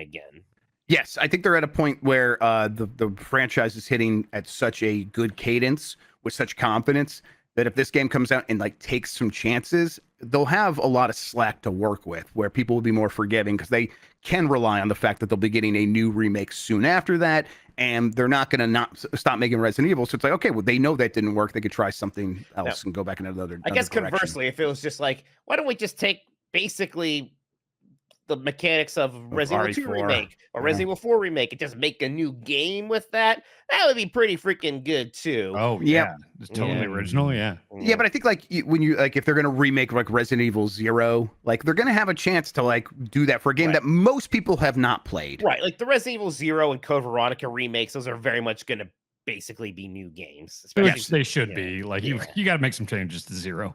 Yeah, exactly. Sure. All right, last handful of stories here. Split Fiction is getting a film adaptation starring Sydney Sweeney and directed by Wicked's director. Huh. Oh, Okay. All right. Yeah, I'll let you boys handle this. You guys I go. don't understand why people are actually upset about this. All right. are people upset? Well, she's not. Well, the two characters in that game, none of them really are an easy fill-in by Sydney Sweeney, right? The thing is, Why? I feel Yeah, like why? people are just We're not gonna answer why right now. I feel like people are just very dismissive of Sydney Sweeney because she is like an attractive woman. Careful. But they are not being fair to her actual like acting pedigree. I think she's a good actress. The Nun movie that she was in was very well done. You're just a really big Spider-Woman fan, aren't you? You're just still tangled in her web, aren't you? Excuse me, it's Madam Web, all right? Oh, Yeah. excuse me, whatever. And, It's called. and who did she play? 'Cause she didn't play Mrs. Madam Web. Who did Was she she play? Spider-Woman? She played like one of like the 3 teens that could get powers from a spider. Okay. But also, Yeah, John Chu is an accomplished director. Why does anyone like balk at the idea of him doing this? Right. And I can imagine the room where Joseph Ferris got in there with John Chu and pitched him on it and like made him feel like it's like so important and stuff like that. I could see that happening very easily. Do you think Sydney Sweeney's gonna have a bad British accent? Because that'd be very funny. Yeah, probably. Could see That'd it. be good. Yeah. Hey, look, the whole gimmick of the game with like, oh, the fantasy and sci-fi worlds colliding, it's very cool. Maybe that can work for a movie. I hope maybe the dialogue's a little bit better in movie form. But also, who cares? I probably won't see this. Now, That's totally my thought on this. Like when I hear people are mad about it, who cares? I'm not going to see this. Right. I think I just saw, Yeah. saw somebody today say Clair Obscur has already been optioned. I'm like, well, I'm glad I got the bag for that. I don't have to go see Yeah, that sure. movie. Good for them. no. Yeah, Screw it. here's the thing, gang. You don't have to engage with everything. No, not at all. Now you guys like, does this story ring a bell? Does it sound familiar at all? Yeah, Like- yeah, isn't she's already involved in Outrun. Yeah, with She's director Cool. Disney. All right. with director Michael Bay. Yes, exactly. Oh wow. Yeah. Okay. Great. And that was announced last week. So 2 video game adaptations for Sydney Sweeney back to back. What's the third, gang? Oh yeah, okay, yeah, you're right. The rule of 3 is what is she gonna do next? Oh. Okay, I'll pick a Oh. director. Portal Runner. Borderlands, the pre-sequel, the movie. There we go. Oh no! Don't wish evil upon Sydney Sweeney. I know we were talking about bullying, but not like that, bro. Yeah. Man, she's already driving in the one movie. Now she's diving into fantasies in the other one. That's 2Ds already. Forspoken. There you go. Yeah. I don't know. Okay. I was really stretching to make an inappropriate joke there that I'm going to stop My- right now. I stopped it.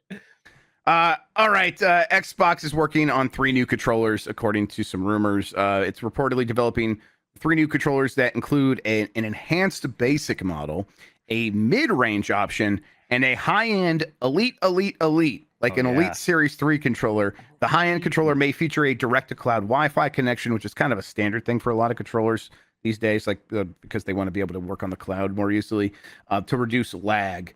But no details on pricing, release date, features. But there's been rumors of Microsoft working on a revised controller for a long time now, like basically since the beginning of the generation, because the PS5 had all the gimmicks in there. And it's like, oh, Microsoft's like, well, we should have these gimmicks. We should kind of standardize this stuff. And I think some of the FTC leaks included references to that when the Activision acquisition was still being talked about a lot. So yeah, they're doing something there. Whether this stuff actually ever sees the light of day, we'll see. All right. That does it for the news headlines. Jan, I'm handing the show back over to you. Jeff Grubb, I actually have a news story of my own. Oh, Jan, Choa, please go ahead. Floor is yours.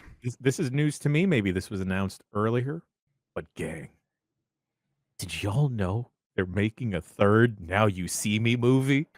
Okay, what is this one called? Now You See Me, Now You Don't. They did it? Oh my God! They did it. Isla Fisher is coming back. It's fine. Those are like the best not good movies. I love them. Though they're in the same category as National Treasure.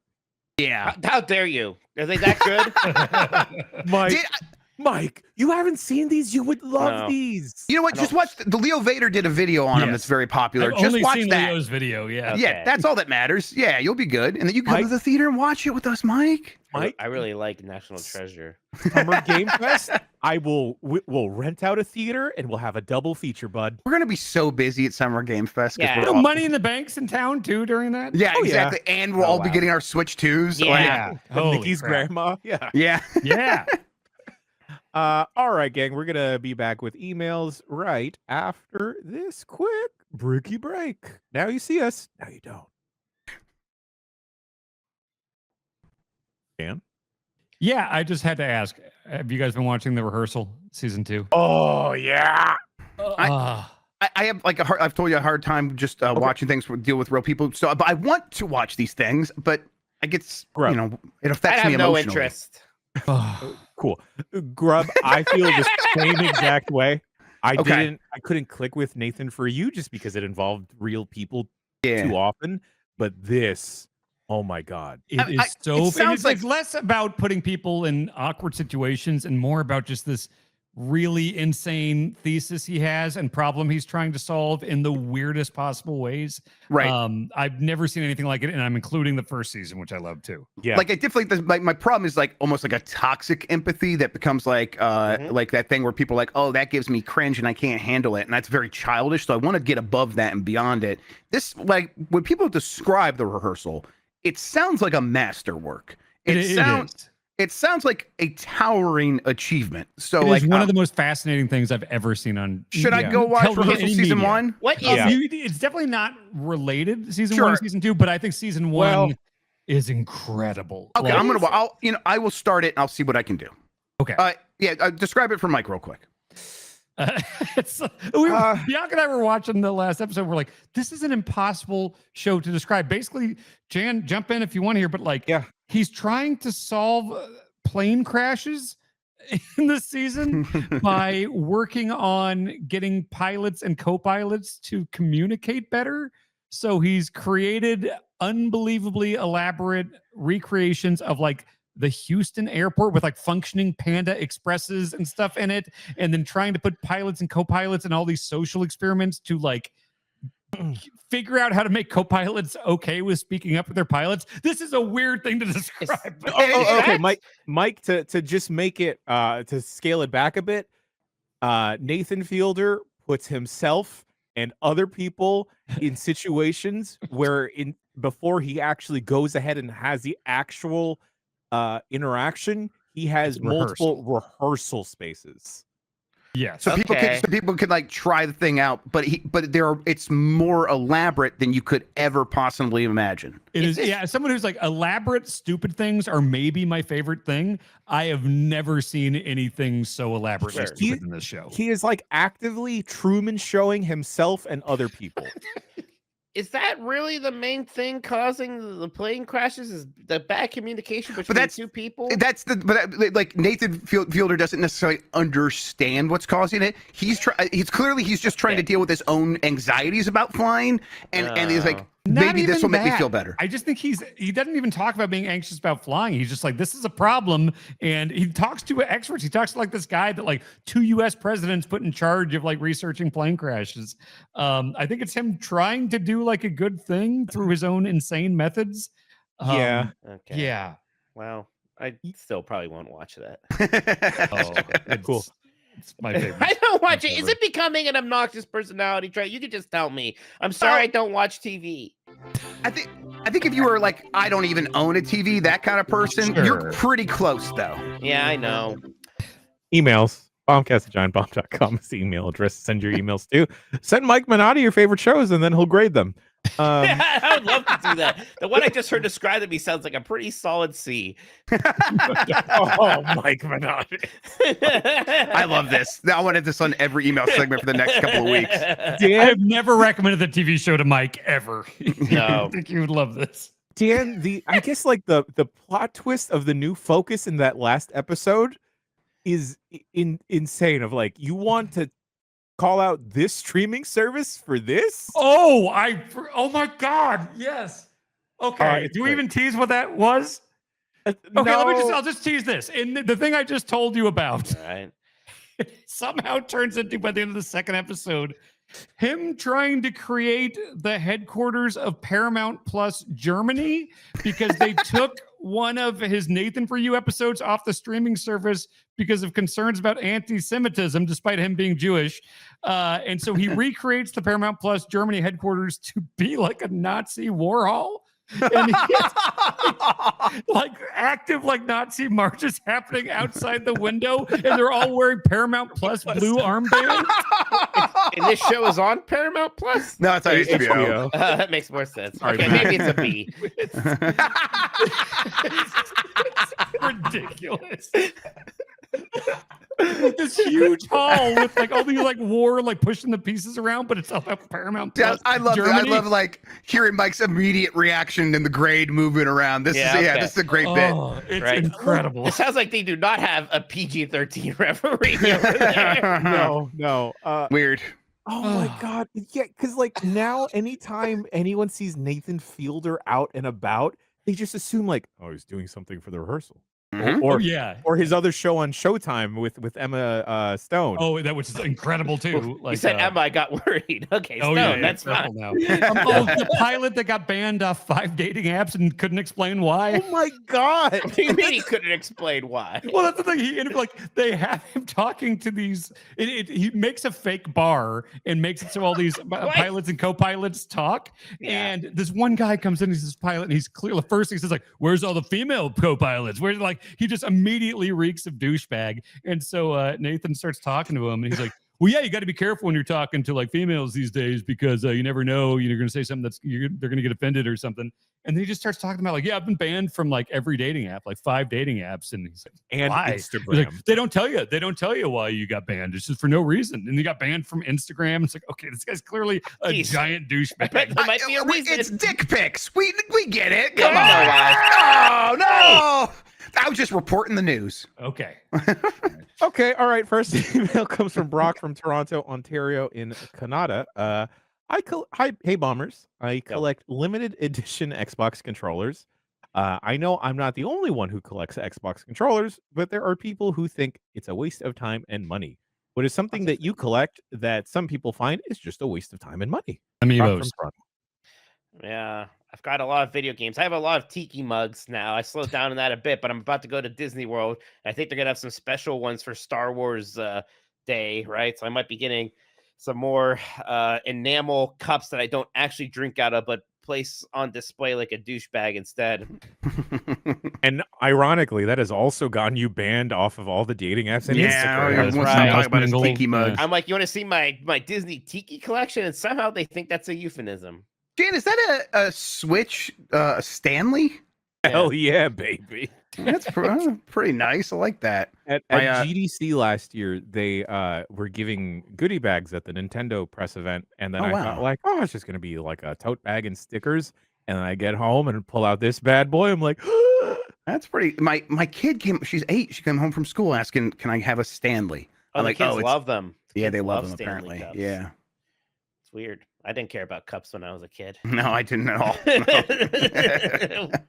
The kids are getting less interesting. Yeah. It's probably a good thing. To answer Brock's question, what do I collect that is a waste of time and money? Debt.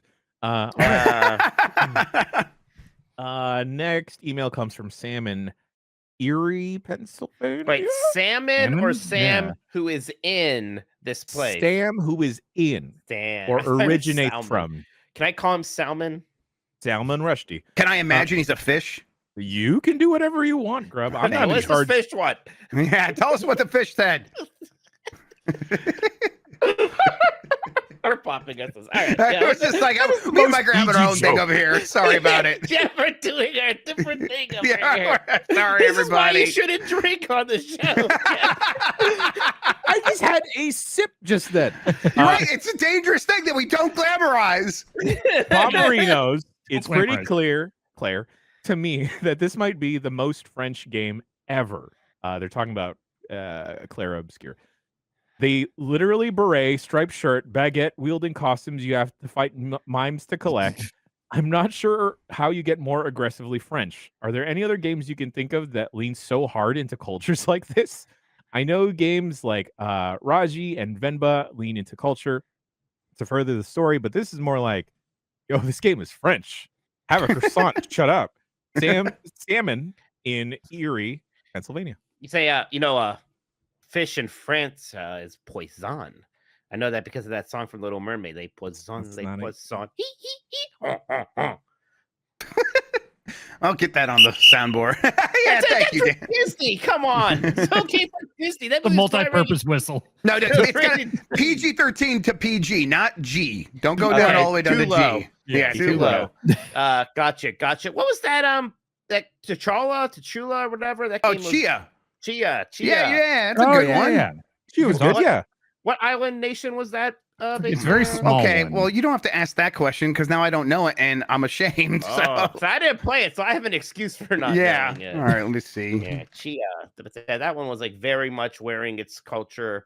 New Caledonia. Yeah, that's right. New Caledonia. New Caledonia. So yeah, I think I really like it when games do that, especially when they are from places where we don't get a lot of their culture just coming through because of the play, right? Like, Japanese culture is great. It's very interesting. I've seen a lot of it. What else have you got? Yeah.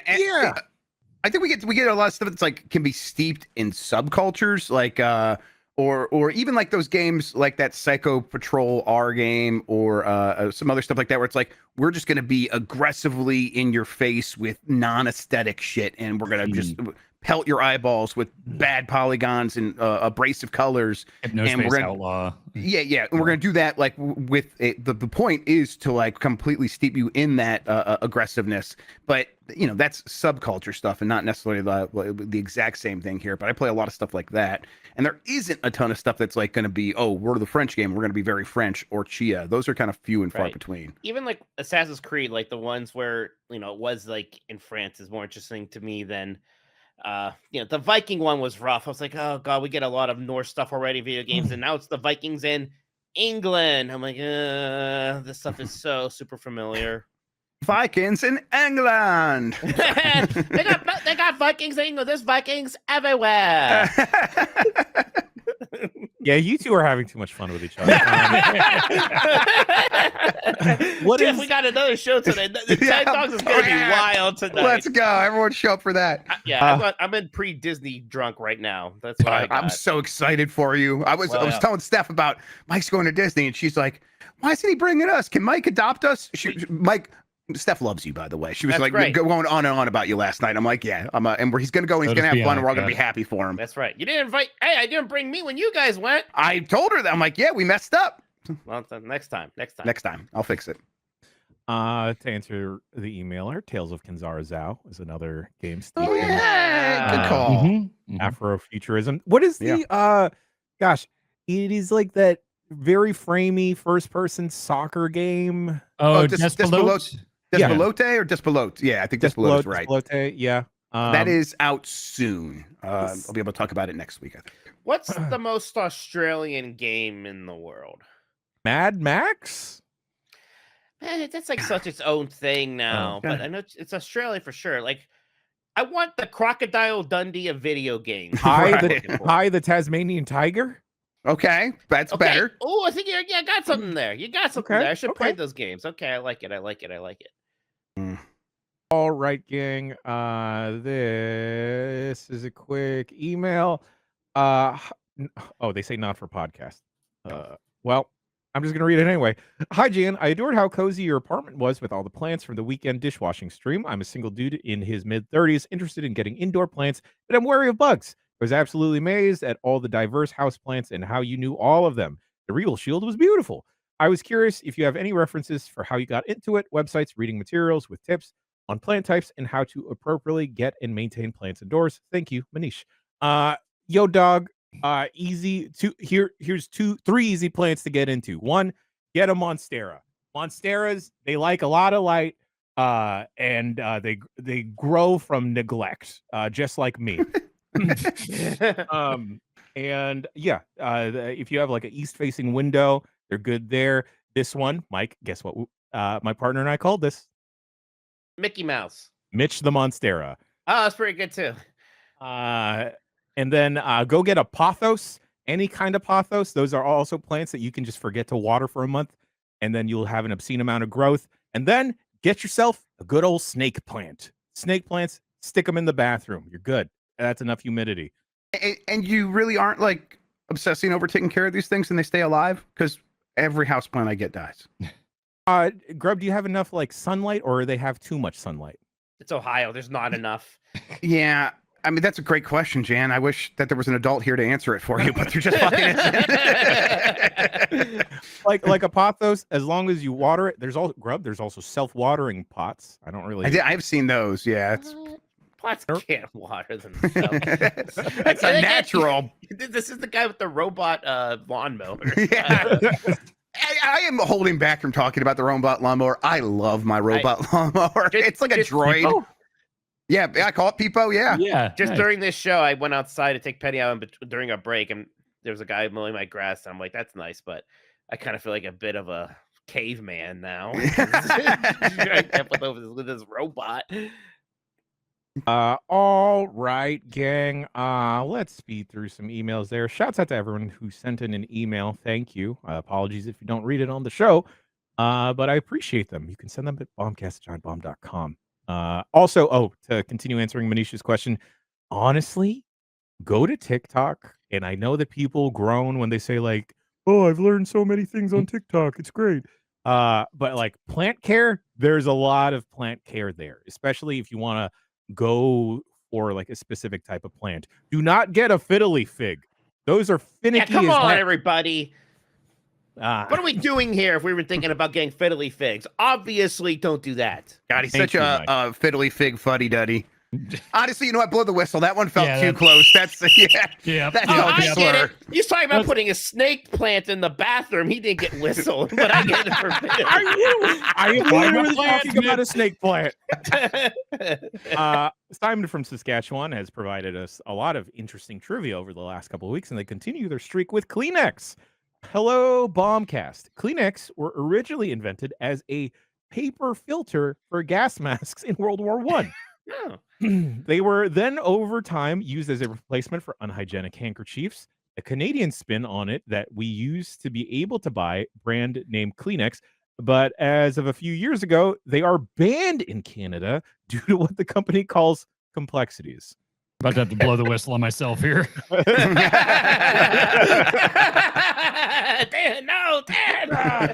Whatever the hell that means. P.S. Jan, have you had ensamada? I live near a Filipino store that makes them fresh every day. They might seem weird, but they're also great. Also, get the Midwesterners Jollibees when they go to California. We did that last year. We did that was last good. year. I liked it. So good. Love you guys and all your content. Simon from Saskatchewan. Thank you, Simon. What's that food item he's talking about? Ensamada. I don't think you'd like it, Mike. No. Yeah. Yeah, sounds pretty ethnic. I don't know. What? What? That's a joke. Come on, that was on Parks and Rec. That show is like PG minus. I don't know. I've seen how you order ramen. I got Big Boy Ramen last time. He did order ramen in a racist way. You're right. I immediately regretted it. It's like I effed up. I messed up there. I knew. And the last couple of times I got ramen, I just give me everything. The one thing I maybe say not to do is the bean sprouts. I don't like the bean sprouts because they get mixed with the noodles. I don't like the texture of them. I agree. There's no taste. Because you don't like wet things, and bean sprouts are just snap. like wet. Yeah. Oh, that feels too close to something. Dan, just do a preemptive whistle. Thank you. Jan. No, me. Okay. Just making sure I'm not being punished for anything. Wait, what's the first part of that email? I feel like Kleenex was originally invented as a paper filter for gas masks in World War I. They were then, over time, used as a replacement for unhygienic handkerchiefs. That's right. Handkerchiefs are wild that was the thing for so long. Yes, never got it. Never understood. I always thought, I'm like, whatever this guy's doing on TV right now is disgusting. No one ever did that this. in your pocket. Right. Yeah. So it's like, once you use it once, it's like, well, that's it for the day. Absolutely disgusting. Yeah. Just gonna carry that around. And like people are always like offering their handkerchief to a lady. It's like some romantic gesture. Here's my snot rag. Will that make you feel better? Man, And noses are like so filthy. That's the whole idea. That's why all that stuff's in terrible. there, to stop all the filth from going into your brain. You don't want to wipe that and put it in your pocket. Yeah, that's why like people tell you breathe through your nose instead of your mouth. Your nose is supposed to filter it all. Exactly. Anyway. I've been pretty plugged up recently, and it's been kind of rough on my nose. I was at a bonfire last night too, and that kind of made it worse. Okay, so yeah, that will get it. it's struggling with the nose. First of all, I had to take the CPAP off halfway through. Hey, you let me know if this seems like a drastic measure to you all. So I'm driving down to Florida with my dad and my stepmom. They wanted me to. I was just gonna fly. My dad's like, "Oh, please drive with us. It'll be fun. You know, you'll get there a day early. It'll be nice." So he talked me into it, and now he's like, by the way, I know you're going to sleep a lot, and I want you to wear your CPAP in the car. I'm like, That's a little extreme. I don't want to wear the CPAP in the car. Like, I get it. I snore. I'm like, look, let me at least try like a nose strip or something first before I just go full CPAP in the car. I don't know. You plugged in? Yeah. I think it's got a plug back there. Wow. I don't know.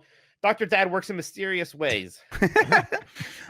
It's pretty extreme. It does sound like the kind of thing that does happen when your dad convinces you to go on a car trip with him across the country. Like that. Yeah. At this point in my life, if I were to do that, I do feel like I would be in a similar situation where they would be making extreme requests of me. I definitely need to sleep a lot because otherwise I wouldn't be able to. Not that I mind being in a car with them, but it's just a long car trip. So yeah, you sleep. Yeah. And like my dad is very like the game to him is how fast can I do this? So there's going to be minimal stops. When we do, it'll only be at gas stations and McDonald's. Do you like? I guess he's done road trips with you before. Is he like remembering you snoring previously? Because Mike, I guess last time I was pretty bad, I suppose. Because we've sat next to each other on a plane. We slept in the bed with each other. Yeah, well, yeah, but you were wearing your CPAP. Hey, it's a beautiful thing. You put that whistle down. Okay, you can discriminate against that? Put a whistle on your hatred. I don't make the PG-13 rules. I just enforce them. But like on the plane, I don't remember you snoring sitting up sleeping. I don't know. That's what I'm saying. I would also like sleep. I know how to sleep by breathing through my nose now because of the CPAP, because it is just a nose strip. Right. So I'm like, look, let me try it. If it's that bad, I'll put the CPAP I would on. Pretend to do it and then not do it. Oh, it's a hard thing to pretend to wear a CPAP or yeah, but like, oh, it's all tangled. I mean, I guess I can call his bluff. What is he gonna do? Kick me out of the car? Yeah, like, can you really make me? Yes, like, make me. That was an Italian slur. How dare you? All right. Next email comes. What did I do? You started game-breaking news. Game-breaking news is back now in Bombcast form. All right, let me fix that. Oh my god, I can't. It's in the middle of the transition, so I can't make it stop until it goes through the whole thing. Pretty nice intro. Yeah, right. Yeah. Shout out to Spencer for helping to make that happen. All right. There you go. All right. Okay. Travis and Fargo writes in with several questions, but I chose this one. What's the most recent bad habit you stopped or good habit you started? Travis and Fargo. Oh, I was in a bad nap habit for a bit there. I was taking like 2-hour-long naps every day after work for months. No, I get it. It was rough. I had to I started taking certain pills at night instead of in the morning. That helped a little bit. What really helped was just being very busy. I was like, actually, I need those 2 hours desperately now. So that helped me kick it. But it really was like my body was starting to expect the nap. So it became very hard to power through that few hours right after work. Mine is like moderating anything that has an algorithm. So like I pretty much stopped using TikTok entirely. I guess I'm on Instagram a little bit more, but kind of moderating that stuff and then finding ways to like supplement that time with things I actually find enriching. So reading or just playing games or something like that, or messing around with the retro tink, kind of just like being more mindful of that. And yeah, it's difficult because that stuff really can suck me in pretty easily. Jan? What? Well, what about bad habits have you stopped recently? Oh, well, I haven't stopped anything. I have started to journal in the morning more, like at least 3 pages, like good old brain dump, get the negative thoughts or get whatever else out of my brain so it can get focused with the day. Yeah. Any bad habits, good habits? I'm trying to crack, Dan? You love crack. Yeah. It doesn't like don't glamorize it. No, I'm just a functioning crack user. Yeah. Right. Yeah, I got to start training for the marathon thing like this weekend. So I got to start getting into a lot of good habits here because since like Halloween when I did my last half marathon, I have not been doing good habits. You got to like plot it out, right? Like you do that thing where like there's like every day it's all scheduled. Every run. Right. Okay. Yeah. So it's like that's neat. There are times when I'm on the road where it's like I got to figure out how to get 8 miles in here, Mm-hmm. So yeah. I will say when Dan and I were in Philadelphia last year for Mania, Dan was actively running the whole time. It helped because we were also within running distance of the Rocky Steps, which if you need something to inspire me, that'll do it. The Rocky Steps will do it. Mm-hmm. Yeah, unfortunately, we couldn't get a gang of teens and young adults to chase us on ATVs to make my Creed dreams come true. Try harder next time. Yeah, well, you have to lose to Apollo Creed in the first movie first before you get the kids chasing you. Yeah. Okay. All right. Last email of the show comes from Christopher in Colorado. Yo, buds, Dan loves cool guy stuff. What else could be cooler than biologically engineered superheroes fighting nightmarish demon bugs? Jan loves intensive hobbies. What could be more intensive than assembling and hand painting dozens of miniature heroes and villains? What are you going to get into Warhammer? I'm just getting into Age of Sigmar Spearhead since you only need to buy one box and you're good to start playing. 40K just got a new edition and it is looking great too. Thanks. Keep fighting. Christopher in Colorado. Still confused as to what Warhammer even is. There's games, but then there's also like figures, but then you paint them, and then it's like. Well, the figures are for the game, right? I don't even know if I wanted to play that game. I don't even know. I have to know people that play Warhammer. Yes. Yeah, you would. So you go to like a game store where like they sell like collectible cards and stuff like that, and a lot of times. You know what? Actually, we went to that one game store. A separate room. With a separate room. Yes. A lot of them have separate rooms. I do like miniatures and stuff. I do like little miniature cities and stuff like that. Right. Model trains and stuff. But so you know how like reality, Yeah, definitely. So you know how like in card games people can play the cards, but a lot of them collect the cards.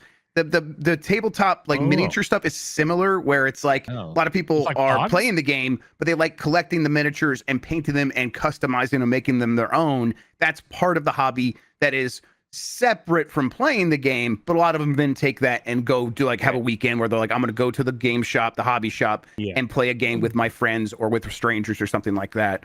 So yeah, it's kind of all just tied into one. Like how a big part of your gaming hobby is also collecting things and putting them on display and buying handhelds that you don't need to put the old games on there also. What are you talking about? And you can't see the 4 that are plugged in behind me. Yeah, hey, I'm a big fan of these things. They're going to help me in Disney a lot. The Ambernick SP. I'm very excited. I just got 4 more right before they stopped shipping to the U.S. So there you go. Yeah, we got in under the wire there. Yep. Yeah, Dave Jewett, formerly of GameSpot UK team, now of Expert Reacts. Go check out their YouTube, by the way. Yeah, he's killing he is a fiend for painting Warhammer figures, and I remember when we were at Gamescom, he pulled Bailey and I aside, and for a good 5 minutes, he was just showing his different Warhammer figures to us, and they were all elaborately painted. That being said, could never be me. I can't do this thing. Too much focus. I think I would be more of like a train guy. I would be a train guy. Oh, you would be a big. Both of you would be big train guys. I really want that. That's the old guy I want to be. Is the train old guy? I have a train. I got they seem happy. Model Arby's that is the train scale over there. So I'm ready to go. Dan, would you get a miniature train that you ride around in a room around a bigger train set? No, I don't need to ride the train. I just want to see it go around the top. If I go to a restaurant and there's a train going around the ceiling into different rooms and stuff, hell yeah, that's so Walt Disney built a larger scale miniature train set, but it was big enough that he could sit on it and it went around his whole property, and that looked like a lot of fun. Yeah, there was a train collector guy that in Michigan when we were visiting, who's got I'm going to sell a bunch of collectible train stuff, but then also build a larger scale one that's big enough for people to get into, but it's still kind of miniature. So the adults have to duck their head, but it was fun to ride on that, and they decorated it for Christmas and stuff like that. It's these train guys go all out, and I just have nothing but respect for it. Have I shared my old train guy story with y'all? No. Okay. Well, back when I used to work on the TV show, I needed to go pick up a model train set from a guy in Watsonville, which is about 2 hours away from me. And I had to do this several times that him and I kind of built up a friendship. And the last time I saw him, I was returning one of the train sets that we'd used for a shoot. And he was an elderly guy. You know, he's out in Watsonville. Watsonville's kind of like a farming town. And I'm telling him, like, all right, so-and-so, maybe the last time I see you, big dog. Here's your train set. Thanks for letting us borrow it. And then he puts his hands on his hips and goes like, man, Jan, I'm really gonna miss talking trains with you. But you like any of these? You like any of these trains? You know, I don't got a lot of family left over here. I really like someone to watch after my train sets. And I think this guy was trying to bequeath me his train sets. Well, you should have taken him up on it. I have no space for train sets. Yeah. These were elaborate Jimmy Jams. That's cool though. Oh, wow. That could have been the pivot right there. You could have, right? Yeah. It's like, well, could have changed everything. Yeah. All right, gang. That about does it for emails, and that about does it for the show. In terms of what's popping off this week, still up in the air. We're figuring it out. Actively, do not worry. Rest assured. You can worry. A little bit of worry, but hey, you can find all of us across the internet, right? Yeah, we're not going anywhere. Yeah, please do. Grubb and Menotti are gonna be doing the last of the 10 Dogs later. Dan may stream this week later. Yeah. On where? What? Will you stream later on a personal channel that? Possibly. Yeah. Yeah. There you go. Yeah. I was Sure. on Twitch. Yeah, I was on Kind of Funny yesterday talking about Blueprints. Let me tell y'all. Apparently, none of us really know the game yet because there's so much. It's so much more to it. Yeah. I watched somebody do like a day one playthrough thing, right? To beat it in day one. I almost want to start doing that, like just going for that because it looks really fun. Yeah, trying to manipulate the RNG and just trying to like keep doing runs so you get it to line up so you can actually beat that game on one day. I'm like, ooh, I kind of want to maybe get into that world. Yeah, we should do blue sprints when sprints. we're allowed to play video games. Tony Hawk thing. Once we Tony Hawk's Ghost Skater on the internet, then I would love to. Yeah, absolutely. Turn on Goat Simulator. You're not even going to say please. All right, in a second. Folks, that about does it for the Giant Bombcast. We'll see ya when we see ya. Episode 888. Thanks for joining us. Leave a review somewhere. Thumbs up this podcast. Everyone, 3, 2, 1. Brand safety. He's been the referee. He's been the bad boy of games media. He's been super French and full of baguettes. I've been Jan. We'll see you next week for another episode of the Giant Bombcast. We love you. Scout, please.